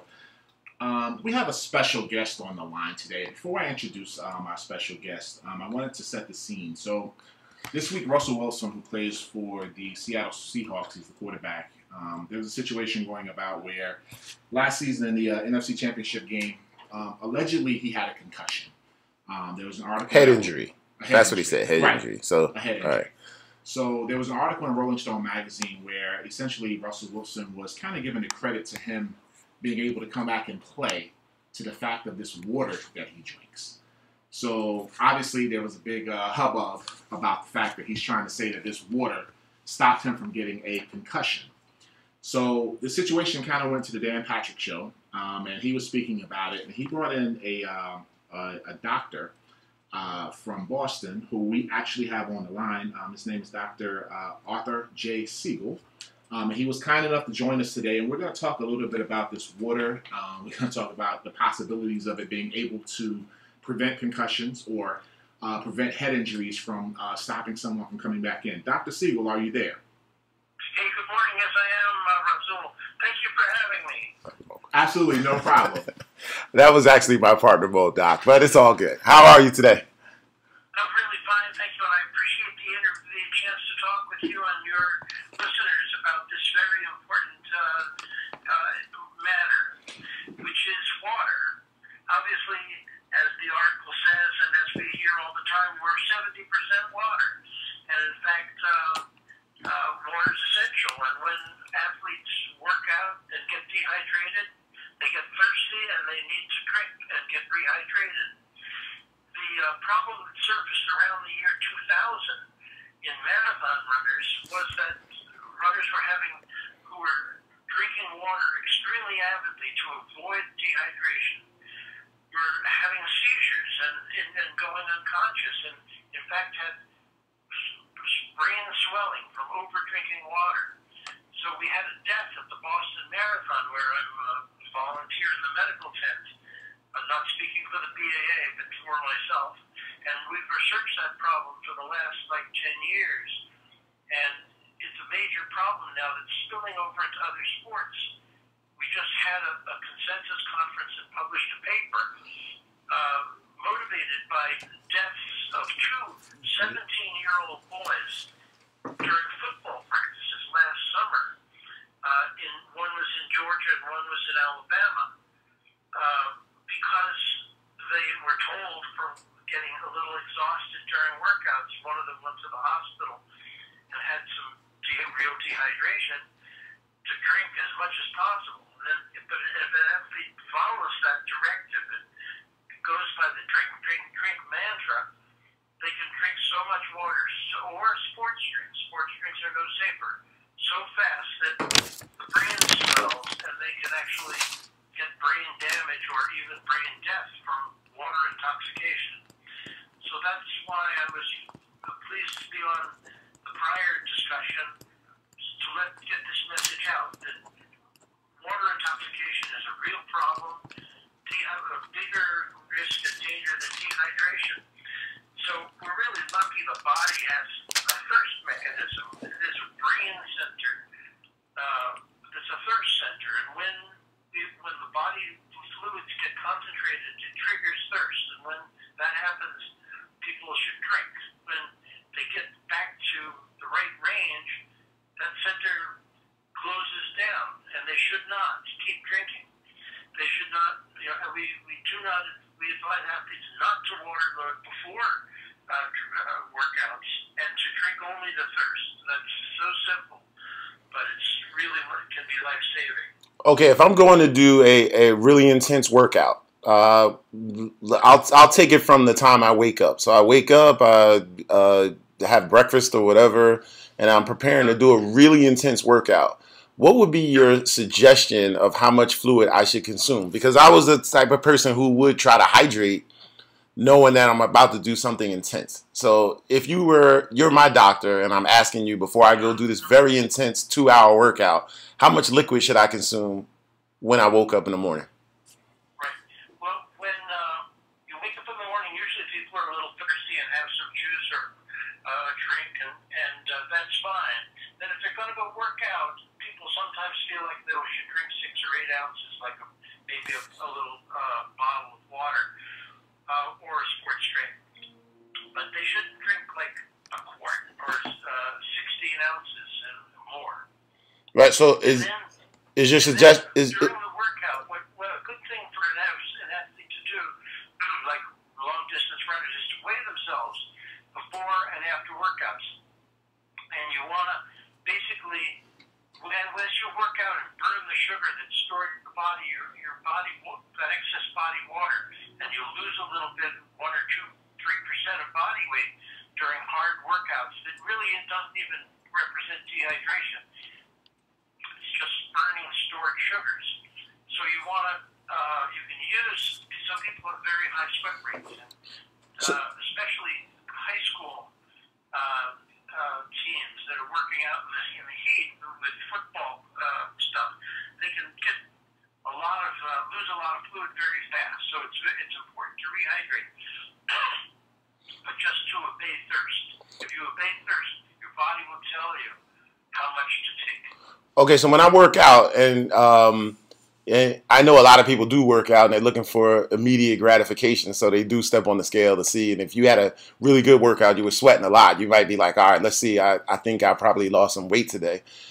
Conventional thinking would say that we lost water weight. Is that not the truth? We burned some sugar. Did we lose water, and did we lose the water we need to replenish? You basically lose water. Sweat is a very dilute salt solution, and the sports drinks that are out there, such as Gatorade, are basically kind of like designed to reconstitute sweat, and so it's got a little bit of salt. And exercising heavily in the heat, it's a good idea to take a salty snack, to have a salt packet or 2 handy, and take a salt tablet or a salt packet, even put it in the sports drink after you are done working out. Oh. And the idea is moderation and consistency, and not to overdo it. All right, so I have a question, Dr. Siegel. So back to this Russell Wilson situation. When I read the article, essentially what Russell Wilson is saying, and let me give this precursor, that Russell Wilson is involved in this company, Reliant Recovery. So he has money invested in this company.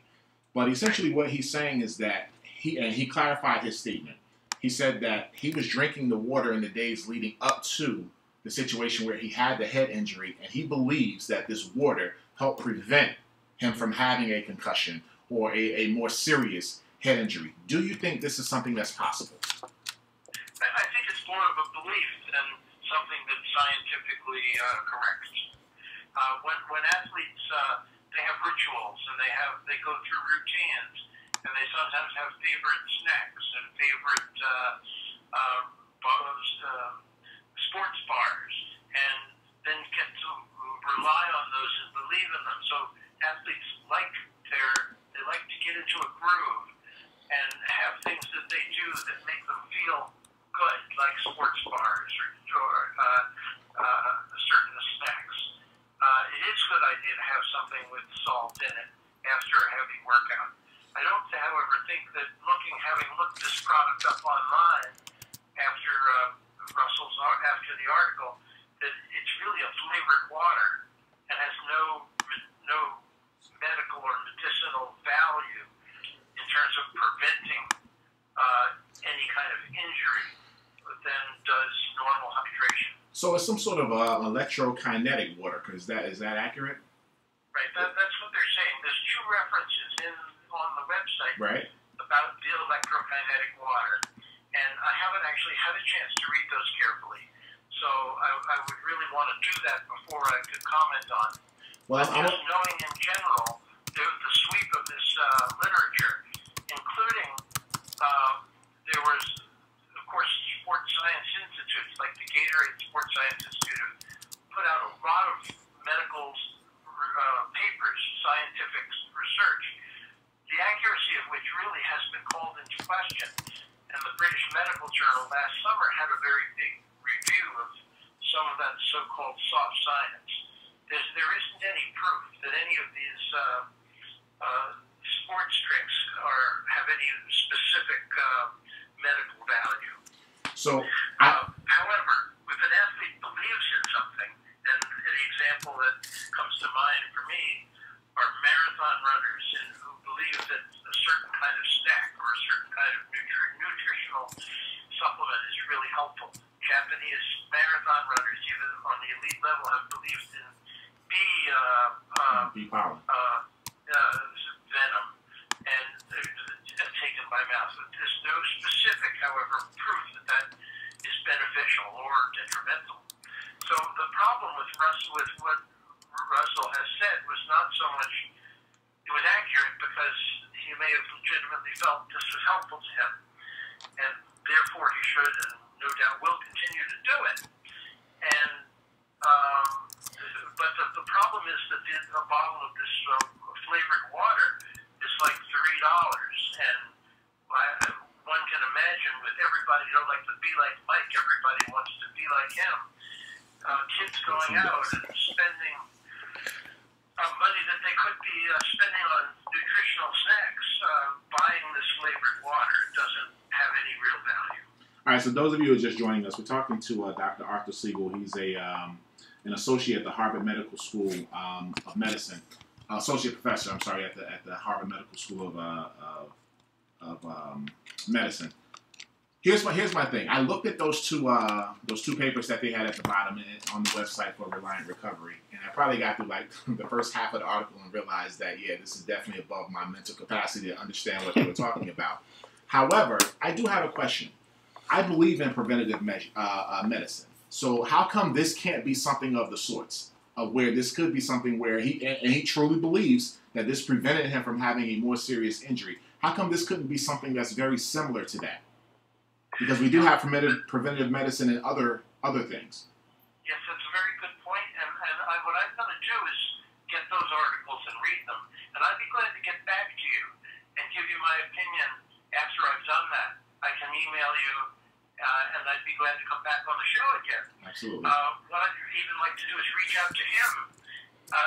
What I said yesterday on the interview, rather on Friday, was I gave my email address out and said people can feel free to call me and I'll answer them. And I've heard from about 50 people with specific questions, and I'm happy to do that with your listenership. Have them email me questions, and I would want to get back to you about your question to me, which I don't feel I can really answer fully at this time. So my email address is asiegel, S-I-E-G-E-L, asiegel@partners.org. So if you send me an email, I can respond. I will respond.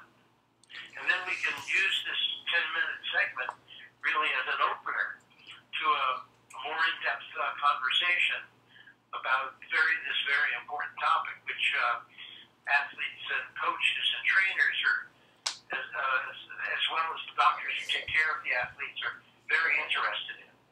Okay, Doc, last question for you. Just totally out of curiosity, for hydration purposes, is water better than these sports drinks?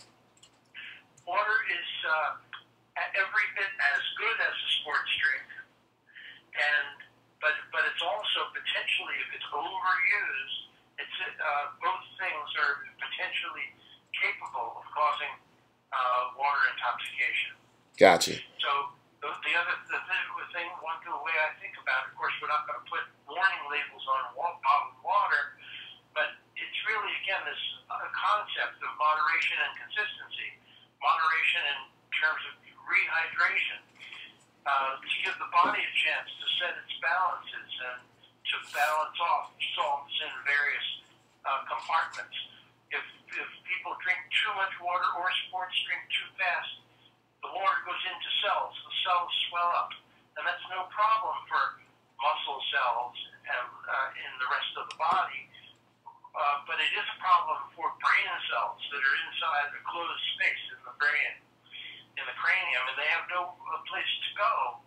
So it causes what's called a brainstem herniation, and that can cause a person to rapidly become unconscious and cause permanent brain damage. So again, it's a matter of rehydrating with moderation and consistency. But the answer to your question is that this product, which is basically water, flavored water, and sports drinks, while they can be beneficial for patients that need to replete and have been dehydrated, they both potentially can cause problems if they're consumed too fast and cause this imbalance in brain swelling.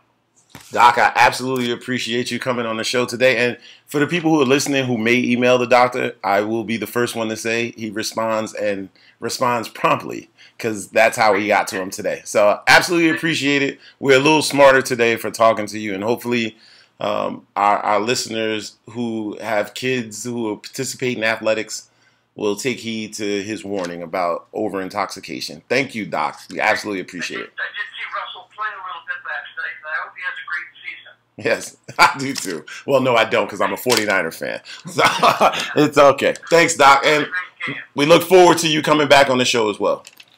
Thank you. I'd love to. All right. Thanks, Doc.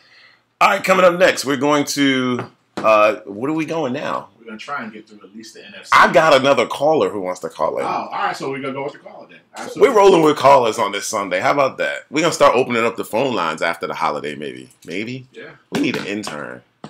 Can she be hot? Oh, I'm sorry.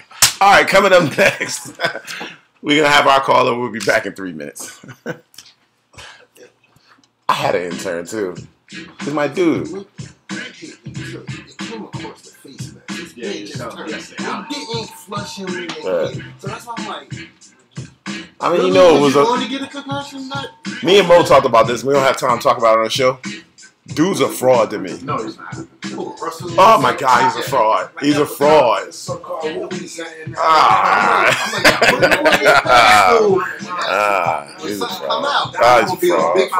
fraud. He's a fraud. He's a fraud. We almost got one. I caught myself. He almost said donkey. He said big. Wait till after 12. I promise you, Chris. But when he fell, it was a tremendous fall.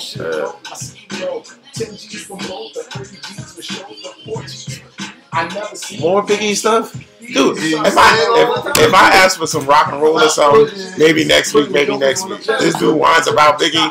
Every break, we're going to hear some Biggie now, huh? Unbelievable, man. Unbelievable. I get no respect. Where's my agent? I get no respect around here. I'm going to Fox. Look, you'll get vacation time. I got to work next Sunday on my vacay. Who's that? What are we talking about?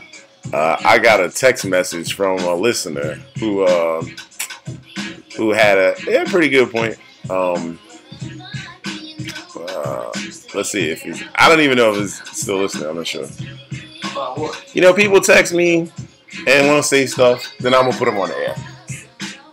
After Tuesday, after this weekend, next weekend, maybe that Tuesday. I come back Monday. Maybe the Tuesday after that. All the way through the year. Just gotta figure out the phones. He's getting a call. There you go. I'll find out if he's. I'll just let you know. What are we talking about? No. He talked about. We were talking about. Last segment, so that's why. No, we were talking about Derrick Rose, I think.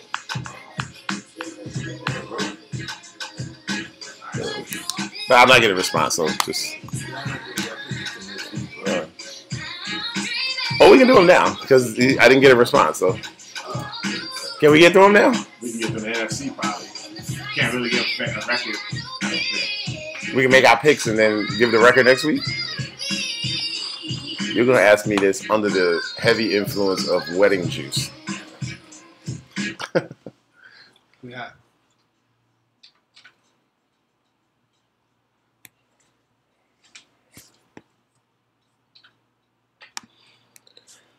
Forty-two minutes after the hour, back to the In Full Disclosure Show. Shouts to my man Aviator Life for checking in on the check-in. He's absolutely out there today. Please stay tuned from 12 to 1. Fully disclosed, Breeze DBL is about to put it down.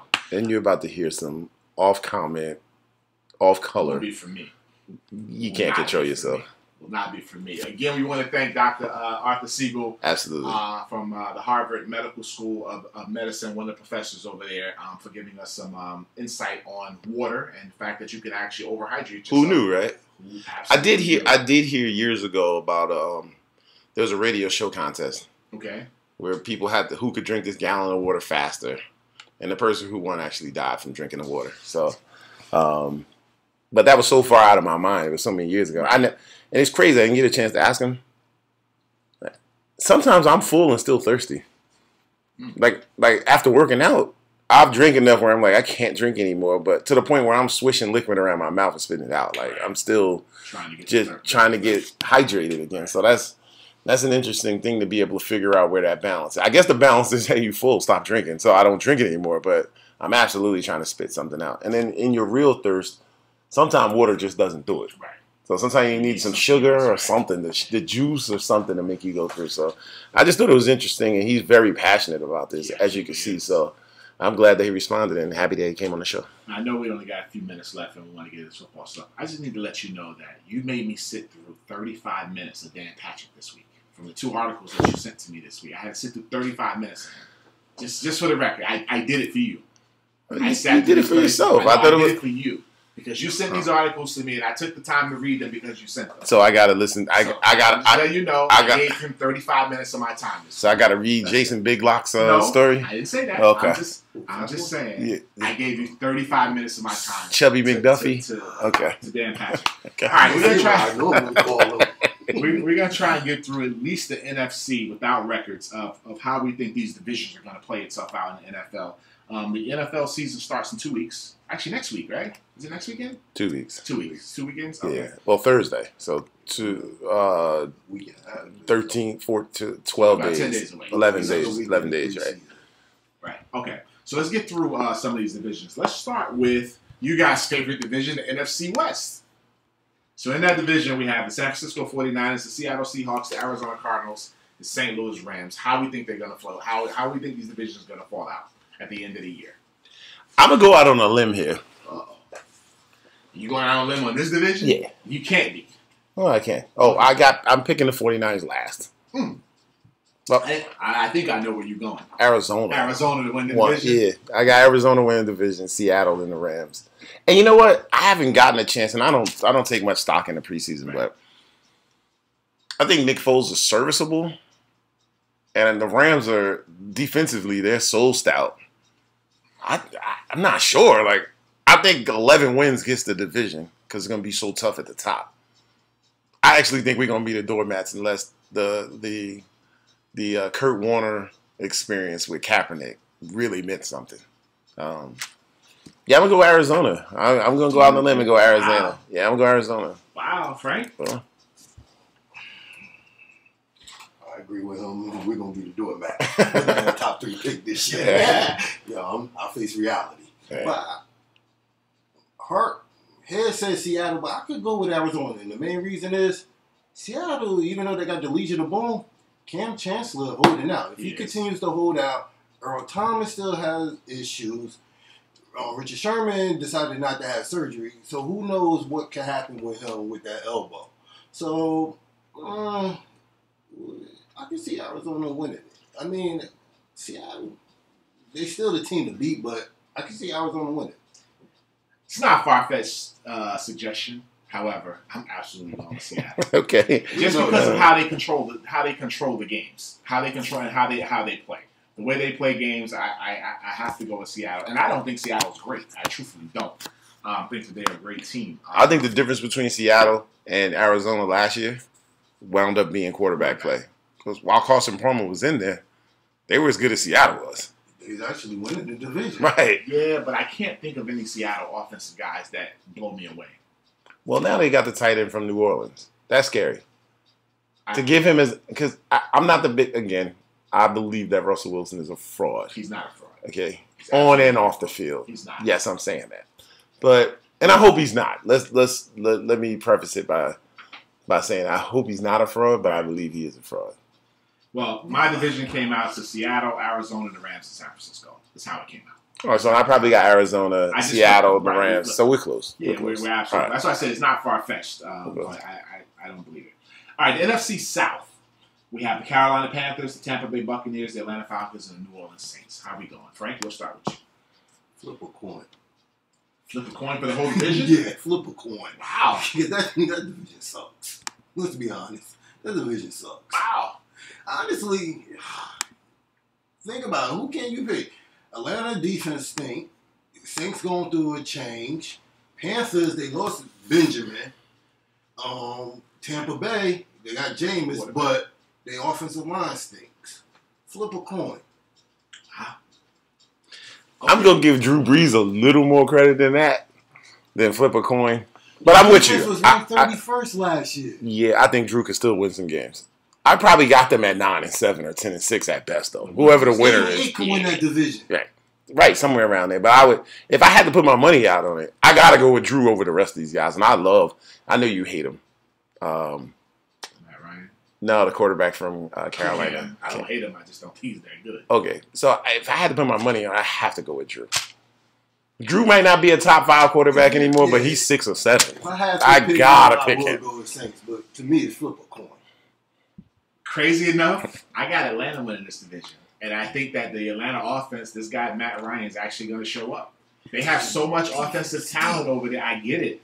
But they have so much offensive talent over there. I'm not going to actually, now I'm thinking about it, I may revisit what I just said because their new coach is the kid from Seattle. Right. So maybe that does something for their defense. Dan Quinn, right?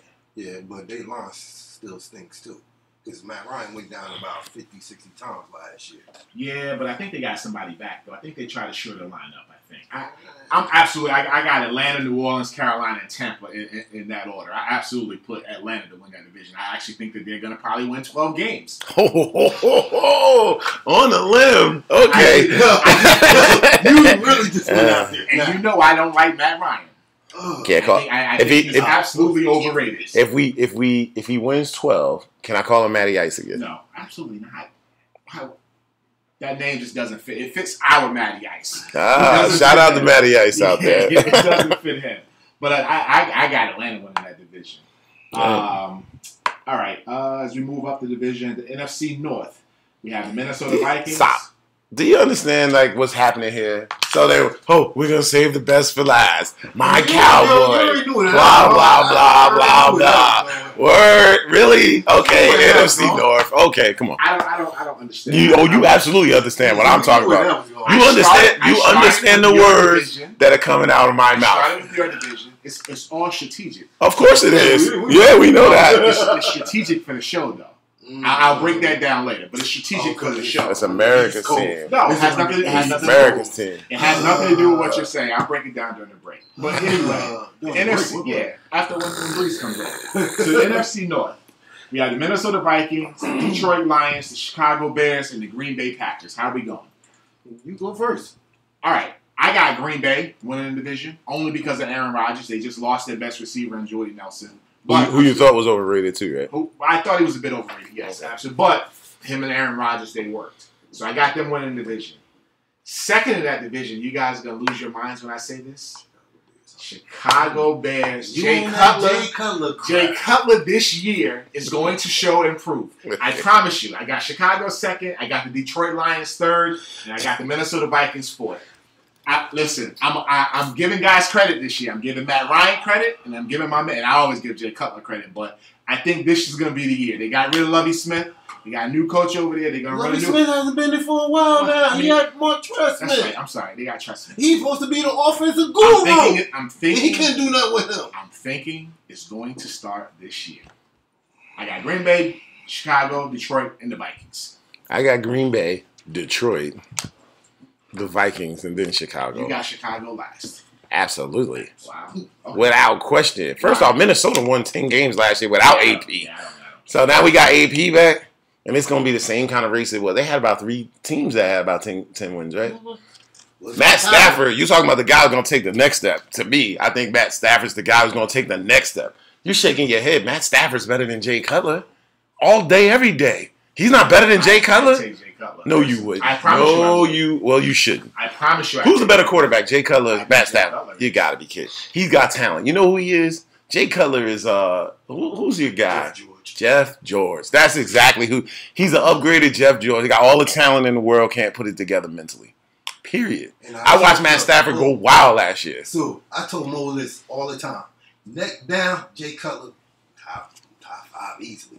Neck up, bottom half. Probably 30 All the seconds. talent in the world. All the dude. talent in the world. He can't put it Neck together. up, done. And I would be with you. I would respect your opinion more if this was year 4, year 5. This year 9, dude. It's the light gonna click on at 30? Like, when's it gonna click on? I get it with other The people. light's going to click on this year. Okay. So Okay. you got Green Bay 1, and you got the Bears last. And I got Detroit 2. Detroit, and then the Vikings. Vikings. Teddy Bridgewater. He got 10 wins last year without AP. I don't care. Without the year before his MVP. He got 10 wins. Yeah. Give me the MVP dude back. Another dude you got to respect now. Now what you going to do? He did it with no running back. Now you got maybe the best running back in the game back. Oh, yeah, absolutely. And I'm afraid to – I got Green Bay at the top, but I don't have more than a 1 or 2 win difference between Detroit? Detroit gave me 10 wins. They went to – wait, you guys beat them in the playoffs last year. I understand we beat them, but I don't think they're that good. They should have beat No, you. they shouldn't. If not for a bogus call, they would have beat There you. was no bogus call. Okay. There Okay. was no bogus Okay, call. well, you know what? How They you got it? forget it. They were neck and neck with you to the end of the game, right? No, that's one game. We're talking about what's going on for the season. I don't care about what happens in one game. Anything can happen in one game. We get that. I'm talking about for the season. I think that Green Bay is more than one game better than Detroit. I'm not a fan. How you got the division, Frank? I got Chicago last. Okay, well, we knew that already. Yeah. Okay. I got Green Bay 1. It's a toss-up between What's wrong? Minnesota and Detroit at 2. Really? Yeah, it's a toss-up. For me.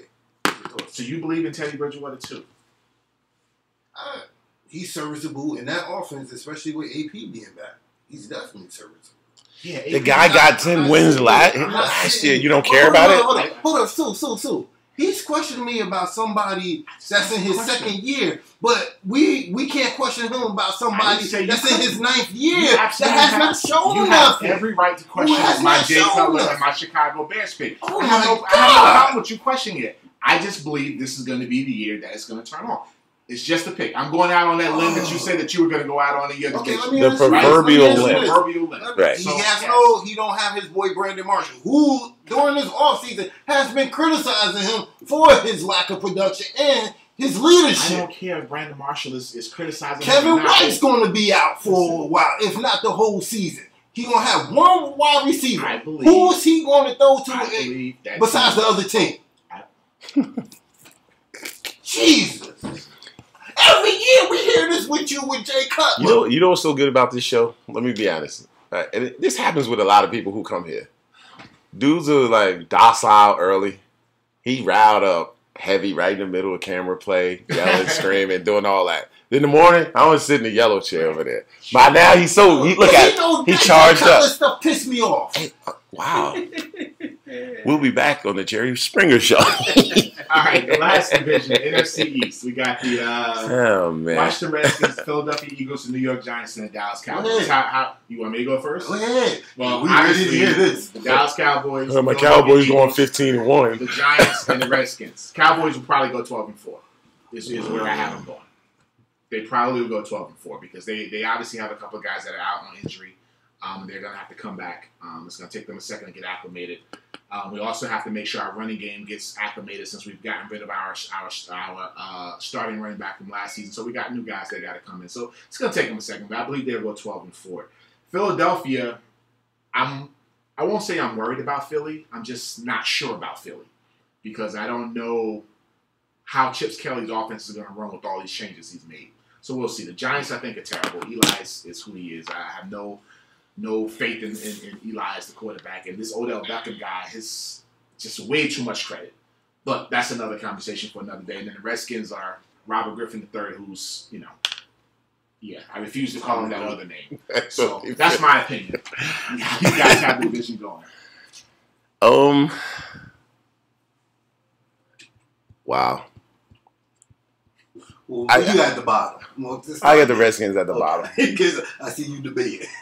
And then the Giants. And I honestly think Philly and Dallas will be fighting out for it. I'll pick Dallas, but I think it'll be – I think what Chip does, I don't know if it'll ever win a Super Bowl, but I think it's good enough to win games in the regular season. And I don't think it really matters. So he'll plug in dudes and just do – it's gimmicky what he does. It just doesn't – I don't know if that formula is going to work in the postseason for whatever reason. I don't know why, but – yeah, I'd probably wow. I'm gonna take the Cowboys. How could you not? But anyway, that's your opinion. Right, so I'm saying Cowboys, Philly. I wouldn't be surprised if they flip flop, and then the two teams at the bottom. And you know what?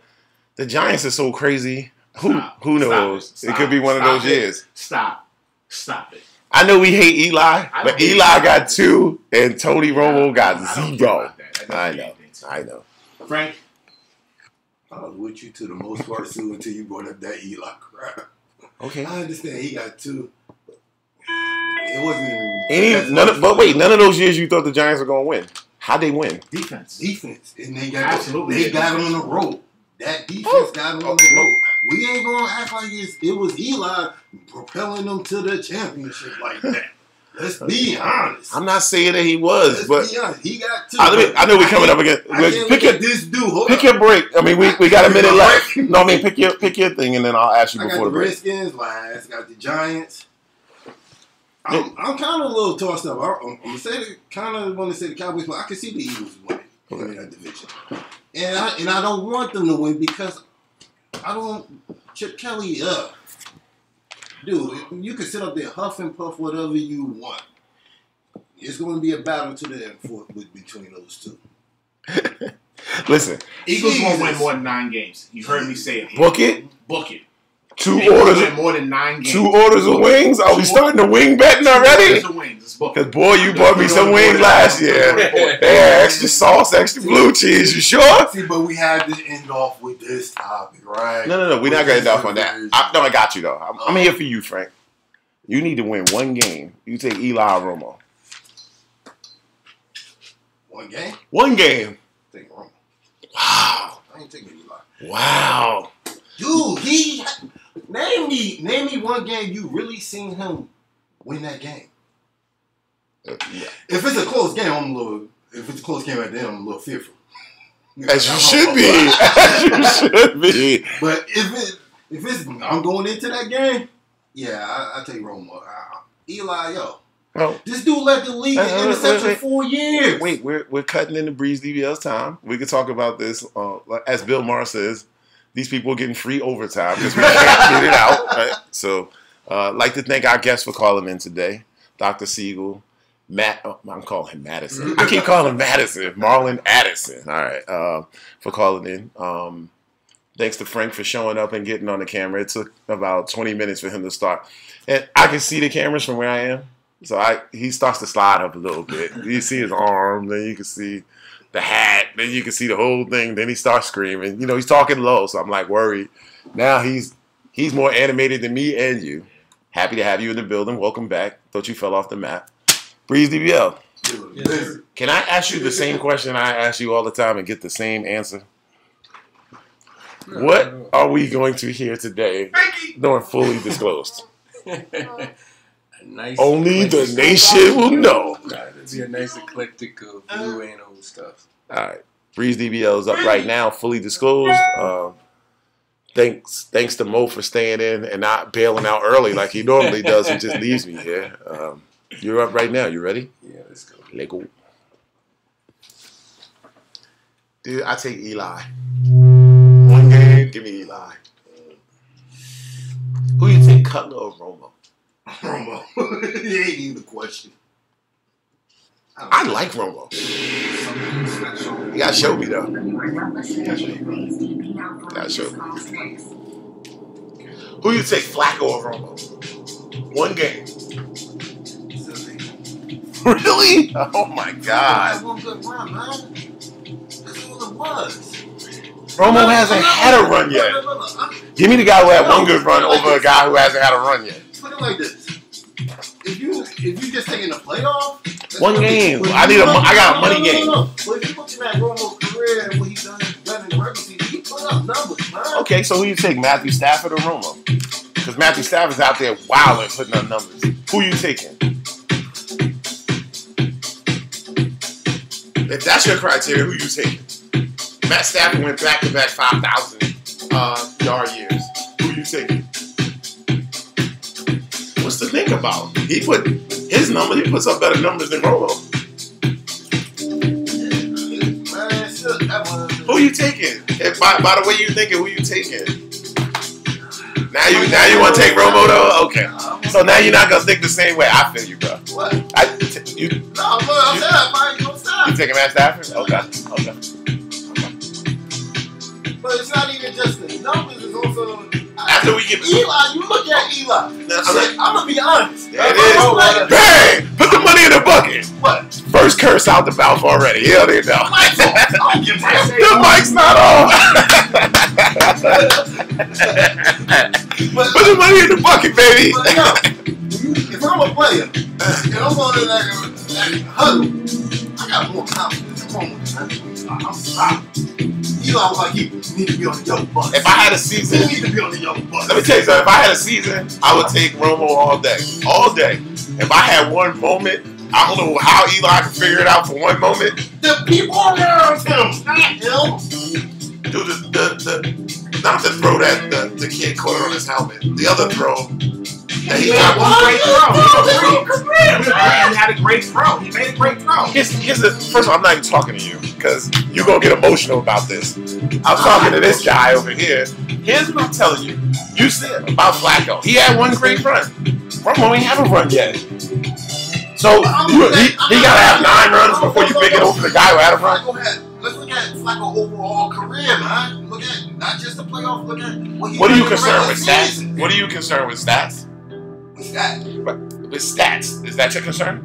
No, that's even look at the eye test. When I look at Flacco when I look at him during the regular season in his whole career, he has not really done much. Would you take Romo or Peyton Manning? Why? He chokes every big moment he can. He choked every big. Well, I'm saying, I just said one game. A big game. Who you taking? Put some more money in the bucket. You cursed again. I like it. Let's stay to that. I don't care, but go for it. You said after what? Hey, I told you you're gonna start cursing. Yeah. What? You look at Peyton Manning and you say you talking about he choked on the playoff or what else? Let's look at Romo. He choked too. So now you eliminate that part right there. So now what else are you looking at? I take Peyton Manning. I just answer you. I'm gonna ask you. The camera's all on you, baby. We had to get that camera all on Breeze DVL over there, up close and personal. Should have put some clear seal on that pimple, baby. So here's the problem with what you're saying. There's a problem with what? Yeah. What's your question to Frank? A problem with my question? Yeah, just hear me out. Unfortunately for Romo, he hasn't gotten to the big game yet, right? The Super Bowl. So we're thinking about this guy and what he's done in the Super Bowl when you start talking about Eli and the throws that he made because he got there. We just watched Romo have a great playoff run last season. He actually had a great playoff run. He played really well in the playoffs. He didn't play bad at all. He played really well in the playoffs. If they call that a catch, he's going on to the next game, right? So his run continues to go, and we get to see. But now you're basically discounting what he did in the playoffs last year, is what you're doing, because you're saying, oh, well, he had a run. Well, he was having a run. If they call that a catch, he goes on to the next game, he gets to play at the next level. We've seen Eli play at the next level. So his run is just longer. Same thing with Joe Flacco, the run which just happens to be longer. So it's not fair to try to compare what these guys did because they got a full run. They got a longer run. No problem. We agree on the top 4 quarterbacks in the league in the game right now. About to change the narrative is what you're doing. You get ready to change it right now. What am I gonna do? You get ready to change it. You don't know what I'm about to do. Do we agree on the top 4 quarterbacks in the game? Rodgers, you agree? Peyton Manning, maybe still. I don't know. Luck, maybe. Luck top 5. Breeze and Brady, maybe. We kind of can have a consensus on that. Who's next?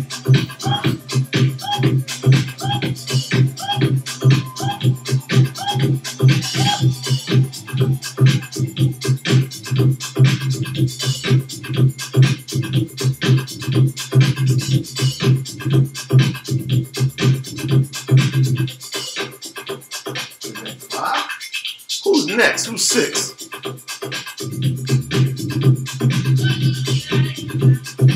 You take Roethlisberger over Romo?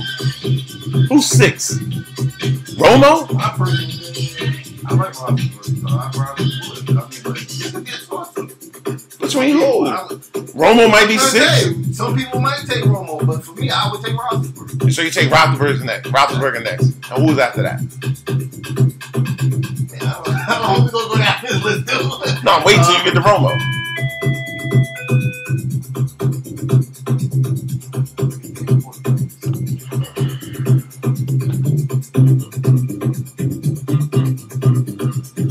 I'm just going as far as you get to Romo.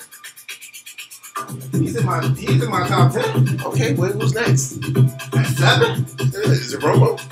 I'm okay with that if you say that. No, I'm trying to trick it. I'm going to give me a water. Might be him or Staff. You don't think Stafford and Romo close? That's not what I said to you. I never said that. That's what you think they're close? Yeah, I think they are close. I think that number is everybody's bunched in there. But I personally would take Romo. It goes to a preference at that point. Me, I would think Stafford and Romo would be right there. Right, so they all have one second. Best quarterback in the league. I got to be clear. Wow, who are you? You asking us, but you walking away. I said, I'm going back. I was thinking, I gave you my answer.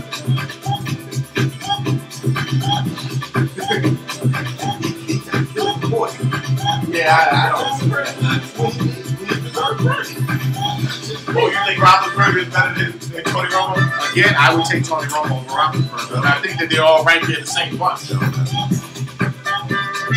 It's just my opinion. I think they're all right there in the same bunch. Every time I ask them about stuff, I ask why. I can't understand what the eye test means. Your eye, what you see and what I see might be totally different. But when you said something about... Everybody has different... Right, but... Okay, everybody has different...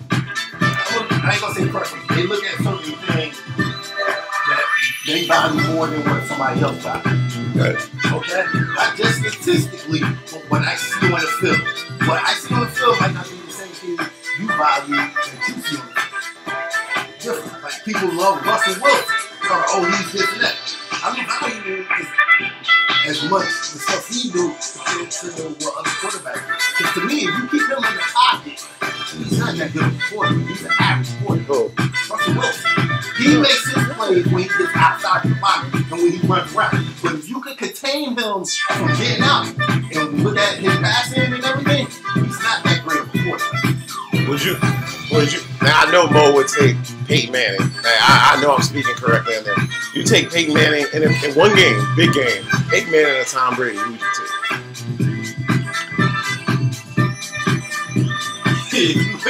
Statistically, it's not a conversation. It's not a conversation, but for some reason, I'm taking Brady. Statistically, it's Peyton Manning. Why are you taking Brady over Peyton Manning? One game.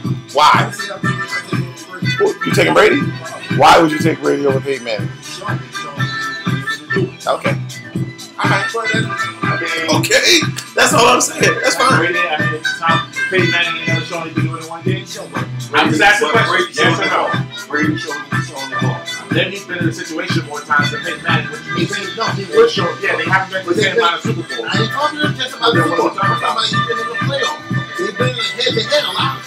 Exactly. Exactly, Frank. Thank you. Peyton Manning also been in the playoffs. Head-to-head means absolutely nothing. See, you going straight to Super Bowl. But no, I'm coming head-to-head and I'm talking about playoffs. Head-to-head means absolutely nothing. Hold up. Because the One plays on one side, one plays on the other. They play against two totally different defenses.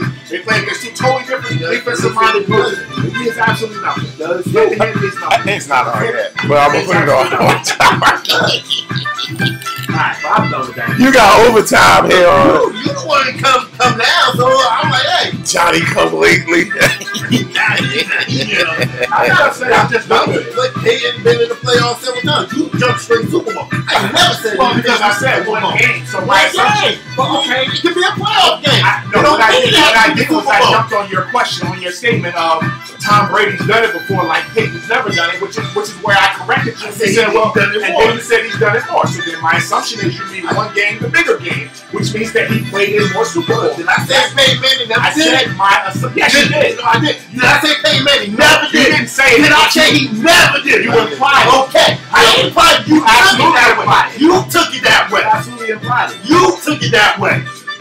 You assumed that's why you got that. I love it. Welcome to Overtime, All Access 660, fully disclosed. In full disclosure, still going on in here. We got the insider getting totally amped up, and now Moses gonna totally shut it down.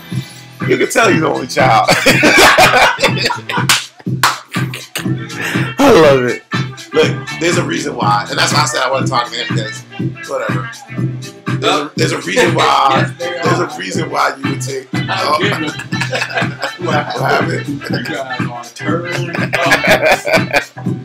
There's a reason why you would take. And Baby Magic, you right. I'm sorry, I have to tell you that she does let me know that the lights are open. Oh, nice. Shout out to Baby Magic. I'm in Maryland next weekend. What's up? Lunch? Something? Let me know. Yeah, they can't hear me, man. So let me get that in. It's a reason why you're gonna take Brady, right? Because it's something you see. Like Montana, quarterback wise, but I don't know if he was better than Marino. But if I had one big game, like, give me that dude. Give me that dude. That's what I'm saying. I'm not even talking about a better quarterback. I said one moment, one big game. Give me that dude. So I'm not saying that. Let me recorrect myself. I'm not sure. I think Eli's so spaced out that pressure don't get to him like that. I've watched dudes fold in big moments. We watch guys fold, right? And then some other guys don't fold. So their entire production might not be. So let me ask you this. You don't know Eli on what? Is he on the team that wins? I ain't gonna say he won. But listen to this. How long Eli been in 10 years? I guess. No, I agree with that. I really can't. Led the league in interceptions. That's 4 times. Yeah, but that's fine. So, but wait. I can't put face Whatever in that. stats you want to bring out, But I can't put face in that loop. that's fine. Whatever stats you want to bring out, like, so just be wary with me. I would ask him this all the time. Just let me know what the parameters are. So you said he only made the playoffs 2 times. Well, how many times Tony Romo made the playoffs? He won his first playoff game or something last year for the entire time he's been here. So use that same logic when you pick that. I'm giving you other things to go Okay, with let the league. from my opinion. Okay. From my opinion. I'm not just basing it on just the playoff. I'm looking at regular season. He led the league in interceptions. I think Romo's. How many times he missed the playoff? I mean, what he's done. I'm gonna be clear. I'm gonna be clear with you. I think Romo's a better quarterback than Me Eli. too. I just said if I got one day, I might go Eli because I haven't seen Tony Romo. Okay. Even though You got blind faith because you ain't seen him do it yet. Even though It's okay. honestly, I haven't seen Eli do it. I see his team do it. I have not seen him do it. Okay. All right. Look, dude, it's no right or wrong. It's your opinion. I'm fine with that. It's cool. I saw Flacco carry Baltimore. It wasn't their defense. They was winning games 38 to something. I saw him carry them. So I saw Flacco do it, and you telling me Tony Romo hasn't had the opportunity to do it, that's fine. But if you're telling me to look at the information that's available to me, I'm looking at the information that's available to me. And what's available is I saw one guy do it, and I haven't seen the other guy do it. I don't have enough faith in him. Okay. I saw him get on that one good run, good. And then doing Ray Lewis, that shit. That OG got on good run. He got hot. He had a hell of a playoff. But other than that, I have not seen anything else from him. Tell me what you saw from Tony Romo.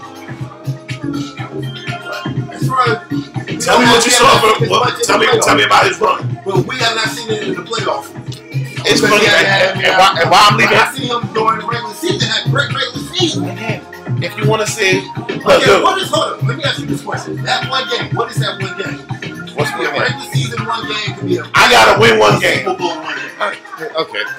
I don't know. I'm asking you because we're gonna narrow this criteria down. We're gonna narrow it down. How do you want to define a big game?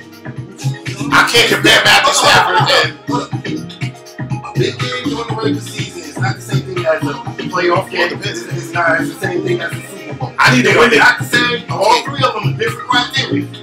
A win or go home game. How about that? A win or go home game, and that could be the last game of the regular season too. A win or go home game. That narrow enough? A win or go home game. Who you taking?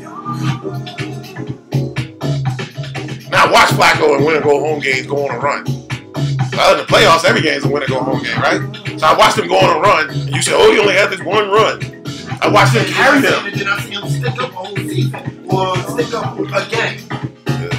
So I mean, come on, because you saw him do one good run, so now that makes him. Oh, I can take him. I'll take the guy I saw get through this one good run over the guy I never saw do a run. Let me ask you this. So if I have a hot hitting streak in baseball, what else? The rest of the season, I just speak. Let me take So now, but we got this one that's been consistent all season. We need a big hit at this time. Who we gonna put as the pitch hitter? Let me ask you this question. Let me take it. No, I'm gonna take it this way. I'll take it to this way. Then I'm gonna take it to basketball for you. That's why I know I can't talk to him because you can't change sports. Who you'll take, Karl Malone or Charles Barkley? Huh?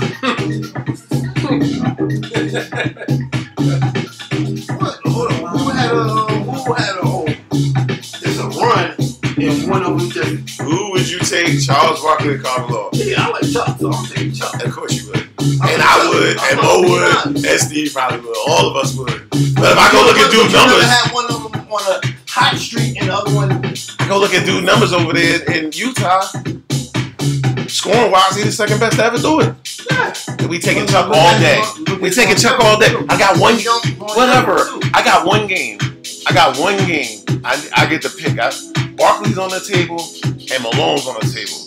Who you taking? I'm taking Barkley. You're taking Barkley. Mo's taking Barkley. Steve's taking Barkley. Is it just because of stats or is it because of what you did? Because what you've seen his impact on the game. So again, it's not stats. A long period of time. It's not just because of a hot streak. What else am I looking for? It's not because of a hot streak. But I watched Karl Malone. I watched Karl Malone. Karl Malone got 2 MVPs. On a long period of time, not just that one hot streak. Okay, this is why I went to basketball. I watched Karl Malone over a period of time statistically be better than Barkley. Statistically be better, but there was something else besides that. If I'm saying I need one game, I'm giving Barkley for some reason. But then there's also a little difference in basketball compared to football. Because you know why? I see Barkley looking after the ball. So I'll go back to isolate. I'll go back to football. Joe Montana and Dan Marino, like I said. Why? You're a 49 fan, so I don't want you to be skewed with that. Why are you taking Joe? Joe ain't put up nowhere near the numbers Marino put up. But why would you take Joe in one day? I see Joe Montana on one hot streak. I see him do it over periods of time. Flacco, we only seen do it for one period of time, one streak. That's all I'm saying. You see that's where your analogy go wrong. Because we seen Montana do it over several times. That's the only difference I'm talking about. But I didn't see. I've taken the information that I have. And we only seen Flacco one time on the hot streak. Other than that, what have we seen from him? Nothing. I seen this dude play a whole game. Here's what I'm trying to get across to you though. We can go back and say I only saw this one hot streak, and I'm comparing him to a guy who I haven't seen any kind of streak with. So you're gonna hold it against him that it's only one hot streak, and we're gonna pick the dude who hasn't been on any streak. I've seen this dude play even when they lost, and it's a team game. So I seen him still put up numbers and still play good. First off, your numbers can be when Pittsburgh decides. But let's take last year out. Let's take last year out of it. I'm just saying statistics. I'm saying what I see from my eyes. I'm about to ask you a question. You got Roethlisberger 6. Before last year, would you have Roethlisberger 6? Most people wouldn't have Roethlisberger 6. Mo, would you have Roethlisberger 6 last year? If you were ranking your quarterback, we kind of agree on the top 5, kind of loosely. Would you have Roethlisberger above Romo before last year? I'm not gonna have Roethlisberger above Romo. That's just my opinion. I think they're close. Okay. But I'm saying, did you see more for Romo to lead the league in passing? I mean, Roethlisberger to lead the league in passing last year. We never would have thought that. Pittsburgh played a different style. Then he went out there and put up 4,900 yards. Okay. All right. I mean, we on different. It's all good. Here's what I can tell you, right? Besides my eye test, I can tell you exactly what I'm looking at. So it's not just like, oh my God, what? This is just what I see. It's just how I feel. It's just like, I'll tell you exactly what I'm saying, what I say. I would take Romo. If I'm starting my team, I'd take Romo over Eli every day of the week. I just say, I don't know, one big game. If I had one big game and I start, however I rank my quarterback list, it'd be different. That list won't be the same in a winning goal. Eli, that's how I rank my quarterback. Eli is not close to the top 10. We just, I'm gonna take it. Any category. You got your iPad, right? Look up anybody's quarterback list and tell me who else has Matthew Stafford number 7. Nobody. Nobody does. Nobody will have Matthew Stafford number 7. When you put Matthew Stafford 7, you said Romo 6. I mean, okay, 7. I bet you won't find them 8 on nobody's list. Would somebody put Russell Wilson above him now? Would they? Probably. I would. And I don't think he deserves that. What is your criteria on the quarterback? If you're just looking for someone to run around or whatever, every now and then you make one play, so someone that I feel that carry the team for a long Here's what I'm gonna do. I'm gonna make the assumption that I'm crazy. I'm crazy. Find me online somebody who's sane. I'm crazy. Find me somebody who's sane who's got Matt Stafford in their top 7. Anybody. Pull out your iPad, find it for me. Jaworski, what was his quarterback list? You want me to Google it? I don't listen to him anyway. Okay. Who else ranks quarterbacks? Who's the kid for the NFL Network? Mayock? Go find out if he did whatever. Who you respect on TV? Find their quarterback list. I don't pay those too much attention. I think he always have a hit. Dude, it's all good. Huh? It's all good. I'm just saying, if I'm crazy. The only person I would find respect is Who, Gruden? Yeah. He did that. Okay. I think a lot of them have hit. Huh? I think a lot of them have hit. Top quarterback list, right?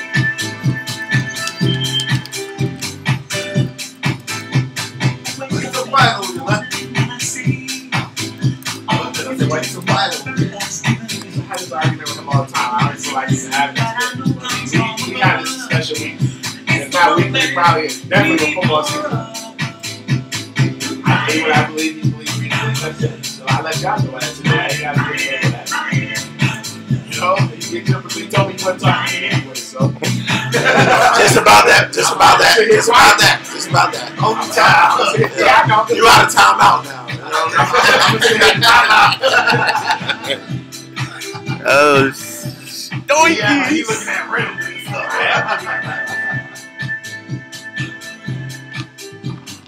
Oh, let me call that kid too. What's your opinion, Mom? Look. What's your opinion, Mom? I don't have What? You don't have an opinion. Yo, we're about to come to an end. We're about to come to an end. So,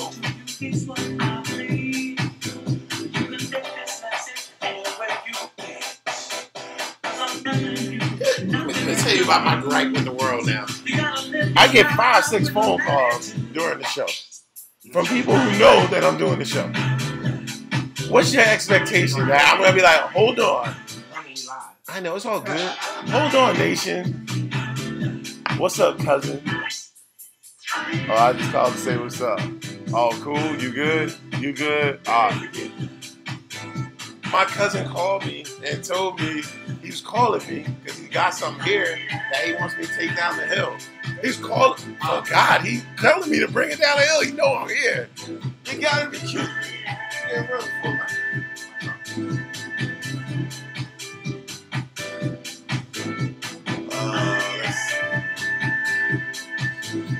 You said this kid's downstairs.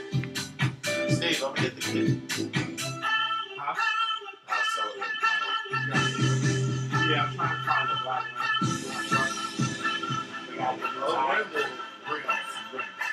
I got it on the side, so I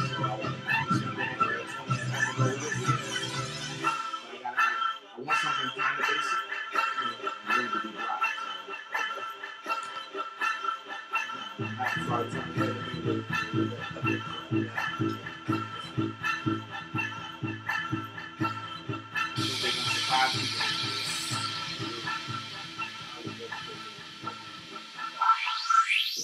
Holding out.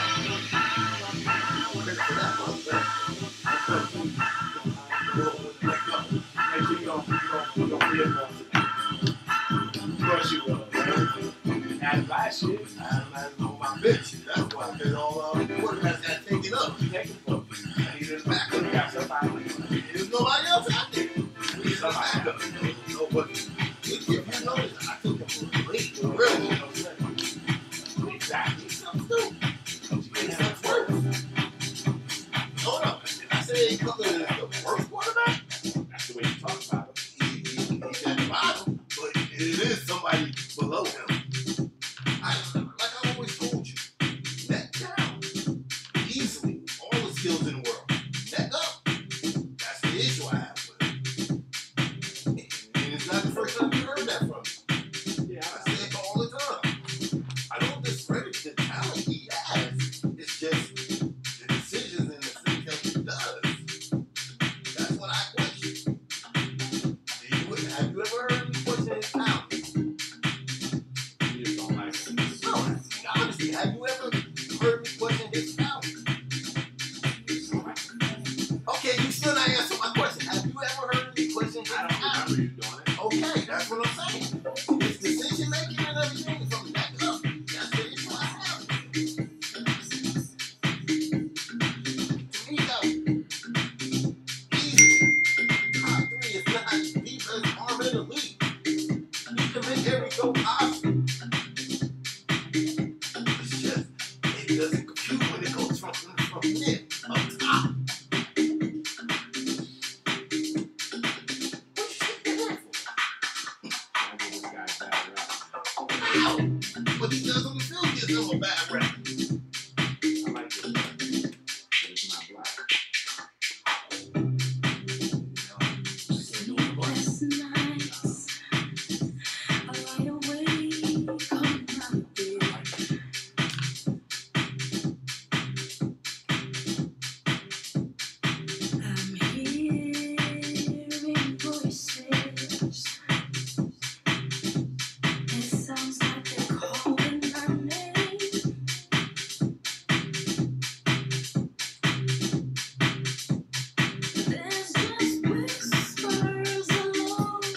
Yeah, I forgot. I was studying this morning.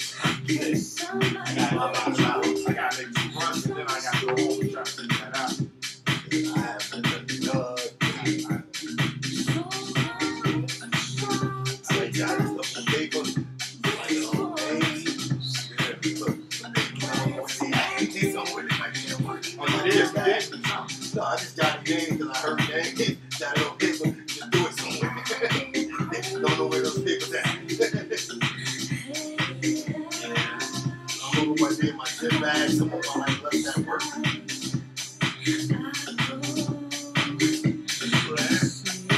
Just saying this shit, man. Like, hold on.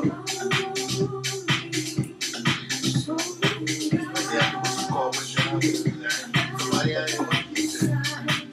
Or Kevin Benjamin with that. And I'm like, okay, that's my keeper. As soon as I said, yeah, that's my keeper that day. That's the same thing with me. What's going on down?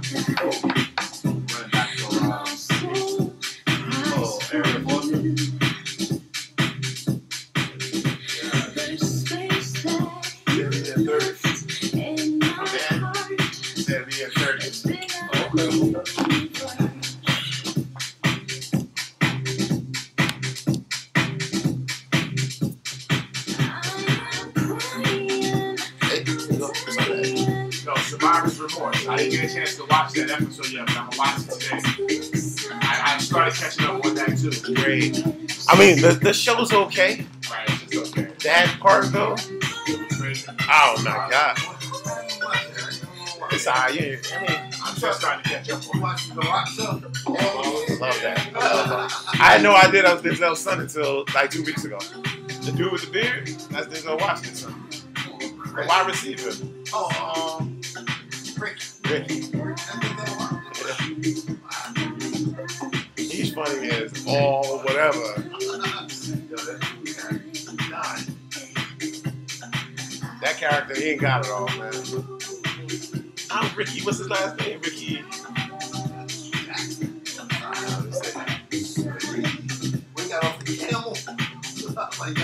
But that's what the fools be doing. That's what the fools be doing, man.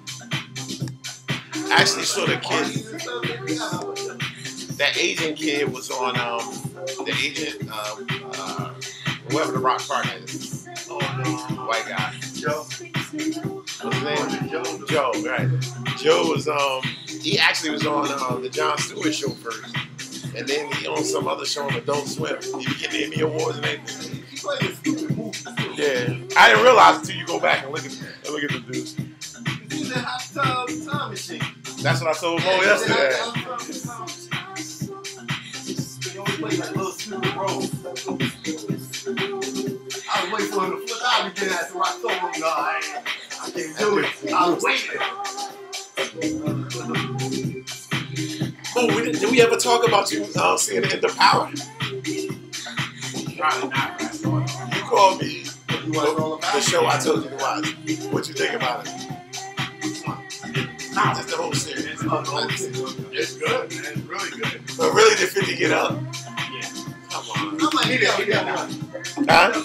He got That's out. whack. He got out. I'm like, how? He poured gasoline all around him and on him, but he turned his back. So the dude was out. So he still was one time. That's whack. If you go back and you look at the last scene, when the fire first started coming all around, you absolutely saw 50's eyes open a little bit. They showed this much of his eyes open. So immediately I knew he wasn't dead. But on top of that, the fact that he stabbed him with the glass in his side, there's no way that killed him immediately. Because you think about it, it was a stab in the side, he stopped, and then he fell. There's no way he died immediately. It's all good. Like, I'm just saying the entire premise of that was if you wanted 50 to be alive, you should have did something else. What, show him getting up? Then you would have felt bad? No, I don't care about that. But at the end of the day, dude was going out to off people. So when they had the first fight scene, the gun went wherever it went. Right? 2 people taking guns from each other in the fight. I'm going, ain't nothing to talk about. Okay, ain't nothing to talk about. Look, I'll be honest in the subject. Not that I know anything about this. Let's be very clear with these mics. No, I'm trying to get you the distance of which if I was going to shoot you where I would be. I'd be shooting you from here. Right. I'm not coming here with it. All the way up there so you can hit it. I promise you, if a dude got a gun to my head, I'm trying to take it too. Yeah. So I just said that part of it made it a little. That's all I'm saying. That's all I'm saying. Yeah. I do believe he got up. I gotta go get this. Well, first off, here's the other part where I went crazy. I'm not burning this body and leaving it here. So we gotta be taking this body and going to dump it somewhere. I'm just gonna leave it here. First, the fire. I'm not leaving the body there. Yeah, but they can find this body. Yeah, but the fire should burn up and all the evidence is why he did it. There shouldn't be any evidence left in there. That's why he put the accelerant there. Fingerprints or whatever, it's burning all of this stuff. It's what his assumption is. This place is gonna burn itself down. I know It's a whole warehouse with nobody in it. I know too much about it, so I look at these shows from a different eye. Cause dude, if I jigged you right now, In the gun. no. If I jigged you right now, you couldn't lay there and play dead. You in pain, right? You can't just go. And you got a stab wound. I'm like, is it? I know. So I said, I know for me, just I'm looking at it through a different eye. So all right. Oh, this hurt, man. So, who do you think, moving on past that, who do you think left the card on his desk? With the blood on it. You know the little cards he was leaving on the bodies? Yeah, I think it seemed like it was you think the Lobo's left up to him? Because Lobo knew he tried to kill him. And that's the card that he said no. Absolutely not.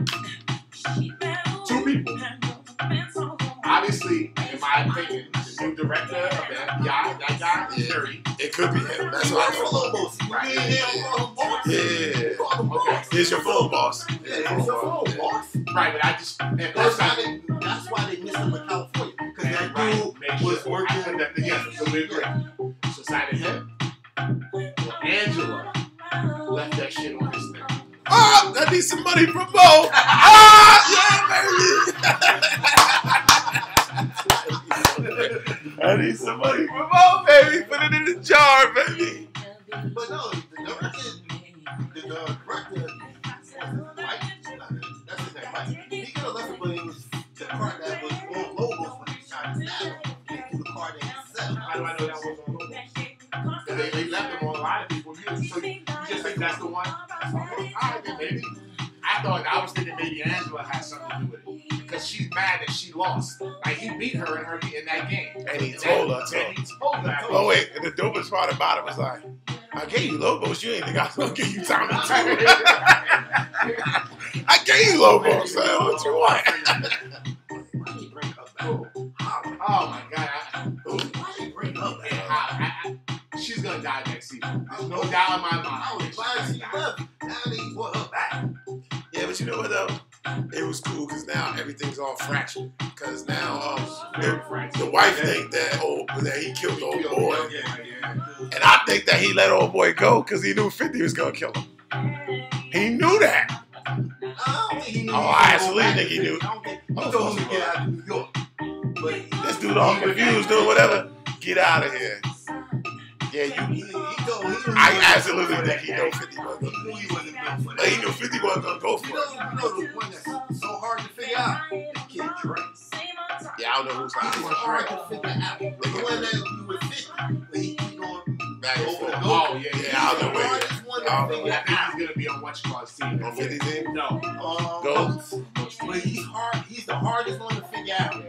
I think he's going to end up on his team at the end because I think he wants to do the right thing.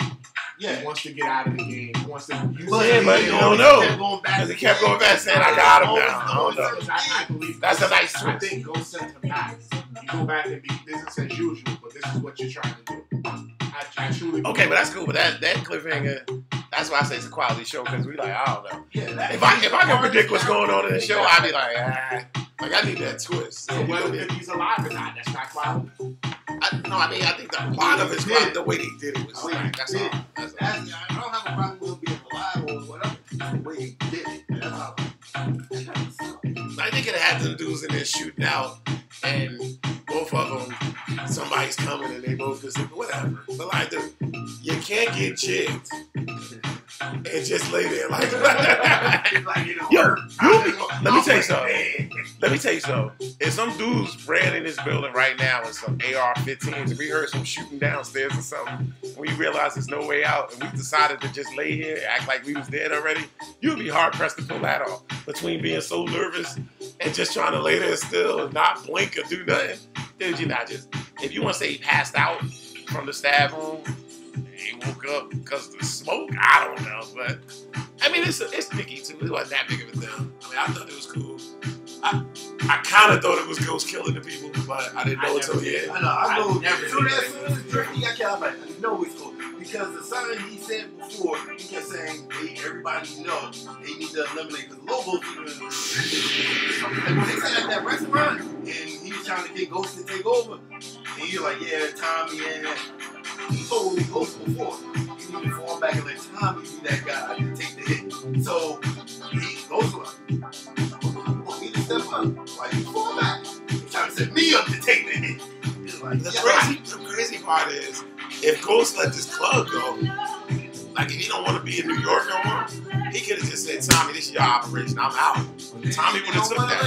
They don't want to let him out. He want to do the legitimate stuff. Do the club. Because he see the big picture. Like even, what was it, season 1? When we asked Tasha, he's like, what drug dealers have you seen get old or... Ain't no old drug dealers, man. They don't do that. He said, she got old, but you're not like everybody else. Somebody else told you the same thing. They just see that one there. He had a bigger picture. Like, okay, let me get here and get legit. The best part of the show was the day that they popped Tommy and dude was in the window with changed his number. Oh yeah. And then when they talked about it, it was like, oh, like you had my phone tagged? I don't know how you knew his phone was tagged. He played her all the way out. All the way out. He's like, oh, so you change your number? He's like, yeah. Sometimes your number given the wrong man. Ghost, you better call me right now. That fool was in the window line. Just look at it. And you know what we forgot? With the bag of cash. But they was going to kill him. Because you remember, they set up all that paper. They're going to kill both of them. Yeah, Both was trying to knock both off. Yeah, they're going to kill both of them. They set up the car. And that's how Tommy and what's they get back together next year, because he gonna be like, when you in that room, you saw that plastic, that was for us. But I don't think they saw the plastic, because remember, he was putting the plastic outside, and he's like, what the hell you doing? Put it back. And he threw him up against the wall. But Tommy got into the room though. Remember? He got to the first, he might got to the first, and he get Yeah, well, no. because that's where they moved that car to the back. He was in there for a minute, so we don't know. Yeah, we don't know. But you walk in. As soon as you want me to see Tar, yeah, I think I need to start backing up. But if it's in another room, What y'all painting? So now you come in the first room, it's nothing there, but it's Tar in the back. Yo, if I see tarp on the floor, alright, here's my lesson. And for all y'all people who might be listening out there too. You walk in the room and there's tarp on the floor and ain't no furniture covered, you might want to get out of there. I walked in, I be like, wait a minute. You ain't got no furniture, y'all not painting around here? Yeah, you kidding. Yeah, you ain't paying in the hotel, you just got a room in at the Carlton at that. Yeah. It's time to start moving.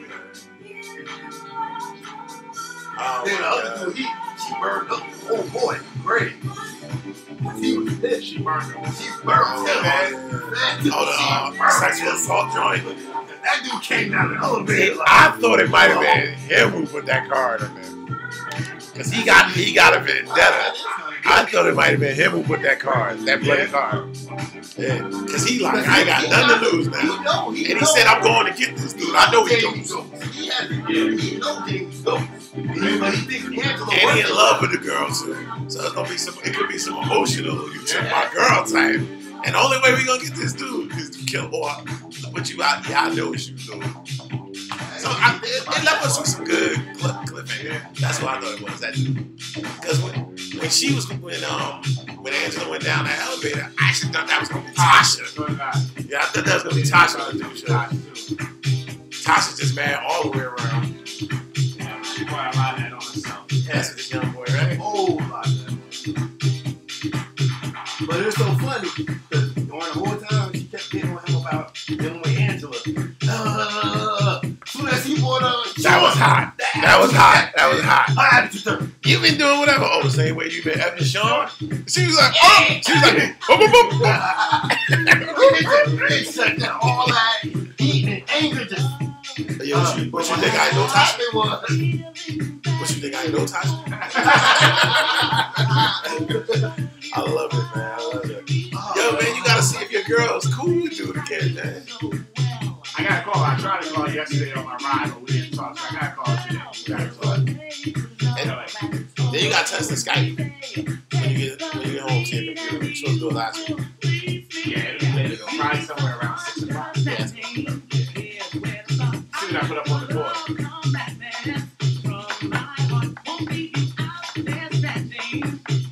We gotta go to some wings next weekend. No, not next weekend after next. You wanna go out Sunday after the show?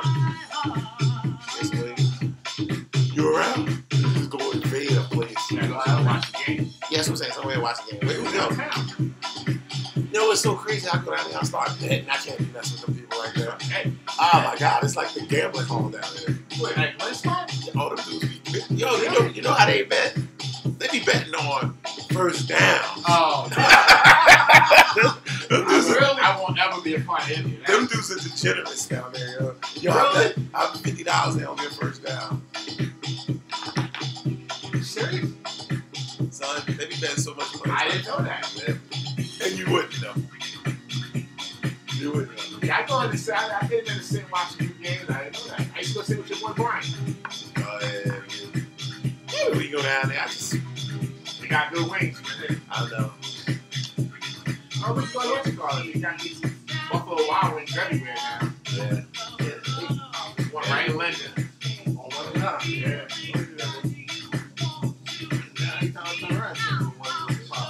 I'm gonna tell you the best place I went undercover. Best place I went. I thought it was gonna be terrible. I had to go meet somebody there. Matter of fact, Mike train station. Mike told me to come there. It was my birthday. Monday night, come out, watch the game. Come out for your birthday, and I wasn't feeling that good. Street, whatever. They bought me a shot, but like I had the night before it was too heavy, so I couldn't really.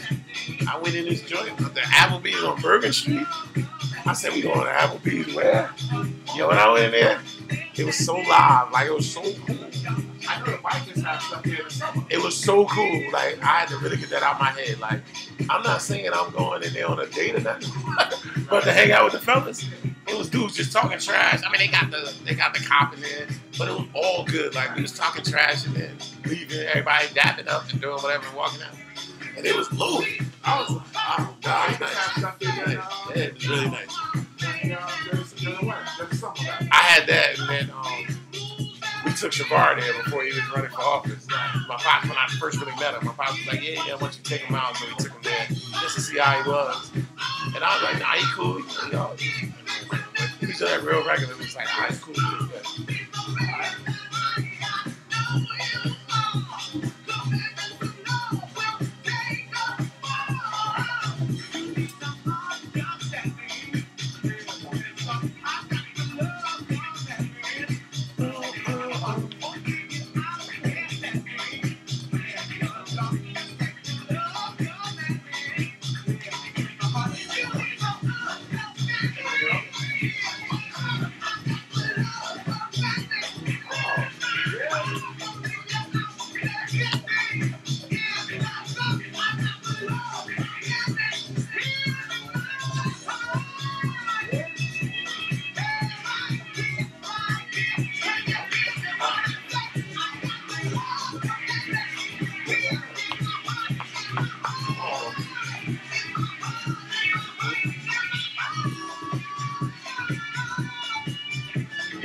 Who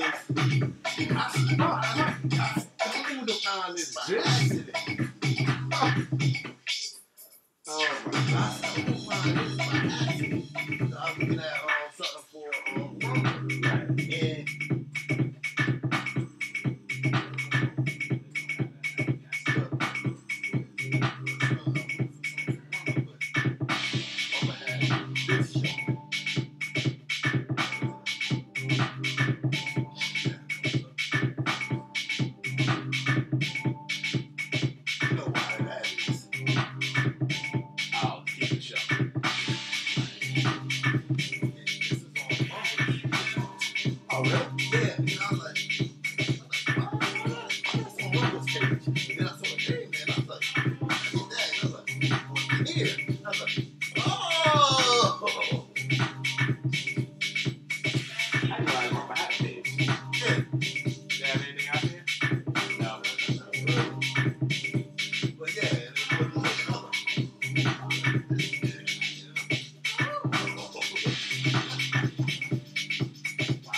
And I got that camera directly on you, so you can't be knocked off like you was earlier. You was like this.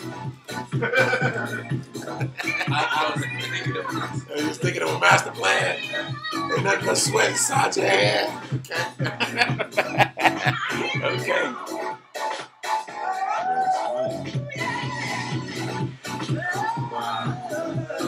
With that red box, I can mute all the microphones and just put that play music. I actually like it. People hear it. You hear what goes on behind the scenes. Except I got a couple dollars for cursing.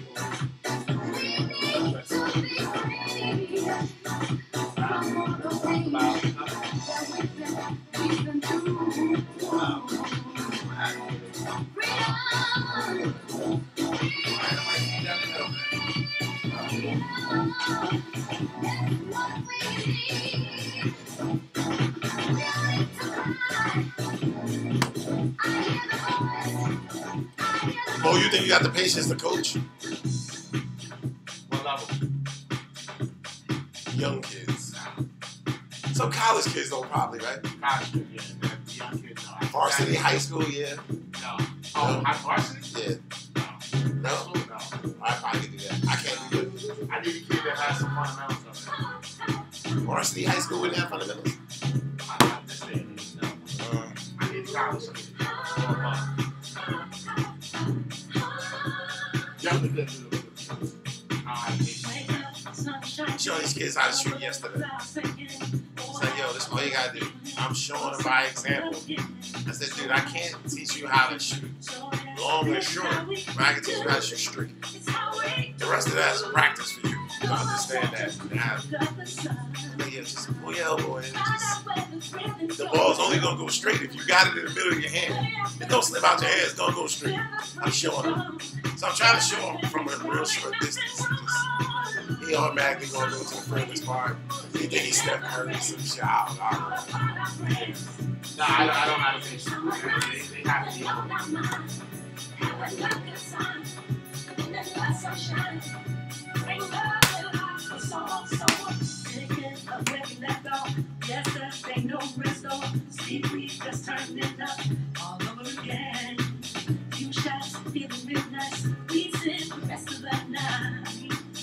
Got more people stopping by. There's something about a summer breeze. Going up the level so easy. Listen in the heart. Don't care where they are. Everybody's doing several things. Doing summer wind. We can never dance. Call up all our friends. Summer lazy, summer nights. Nothing on our mind. Having a good time.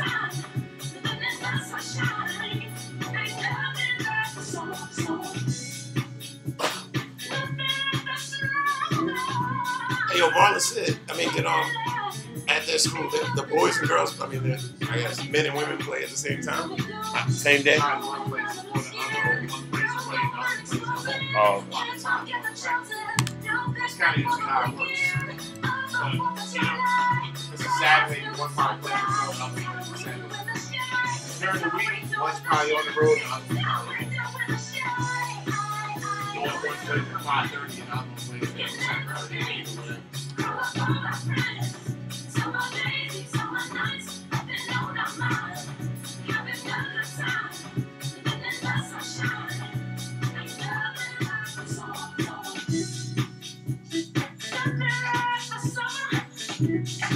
How much better would your life be if you could play the piano? Or an instrument? Sax. Sax, please, Sax. Right. How much better would your life be? If I could play the piano, I have to have one at the crib. Really? Oh my God. I take my apartment downtown. My whole living room would have just been a piano. I put my shirt off. Just playing with the balcony doors open. Yeah, wow. That's the instrument you want, the sax. It's my favorite instrument, sax. Love that shit, yo. There's a dude. Bucket! Am I the only one who didn't curse yet? Oh, Steve didn't curse. Steve realizes the only way he won't curse is not to say anything. There's a dude that when I come out of the subway every morning, and probably twice a week, he's out there playing sax. I give him money most of the time. So $1 this thing. I mean, he's getting it too. I love the sax. Love the sax. You said I said I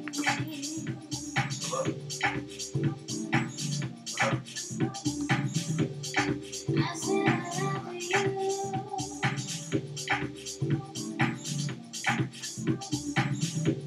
But back then it was true.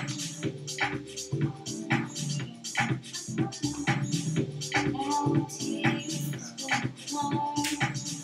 Way things used to be. Say I'm alive. My man Sultan right here. He got all his sounds there. Hey, Sultan right here. All right, Sultan. All right. Say I'm alive. Yo, prom dude, you said 30 minutes. That was 29 minutes. I like that, right? That's wrapping up quick. This is call.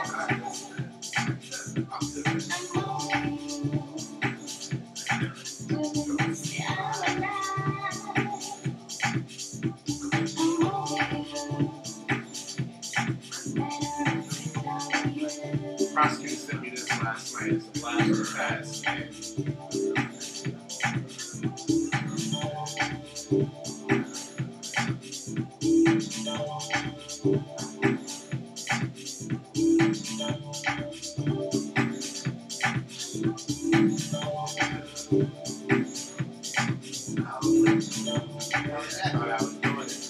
All letters. I absolutely thought I was doing something. 96. Yeah, you was. I told you the picture Eric sent me. Yeah. You sent me that. Yeah, that's what I'm saying. I understand. Trust me. You were though. 96. I thought I was getting it.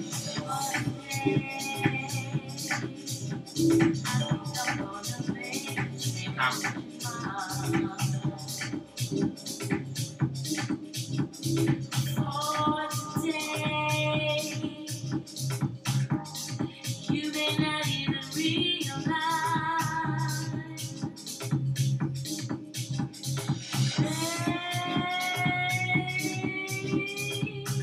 Did I get you a text message? People gonna close their eyes. You get that? No, well, I guess I kind of did, but he said good luck on the draft today. Yeah.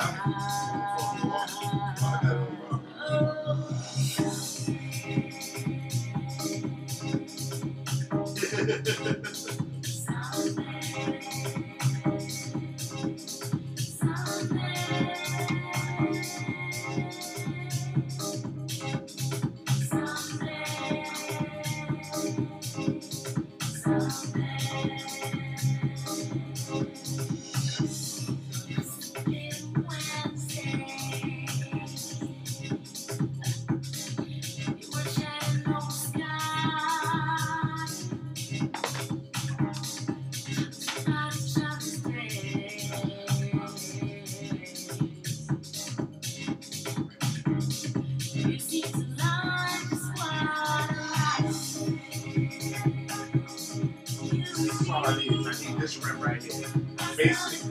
I want to be black, so I want to go black. I can't find it. Oh no, I just want black. I may have to end up with silver. But something as basic as that, like it ain't it's not crazy. It's a factory rent.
Yeah, well, it'll show fairly quickly.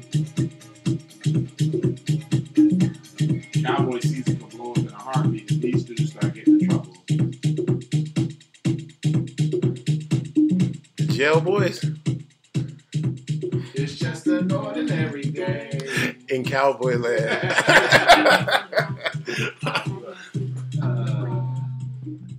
You've been listening to Fully Disclosed. Thank you for tuning in today. And thank our guest again, Dr. Siegel, and I want to call him Madison, Mr. Marlon Addison. We'll be back, same time, same channel next week. See ya.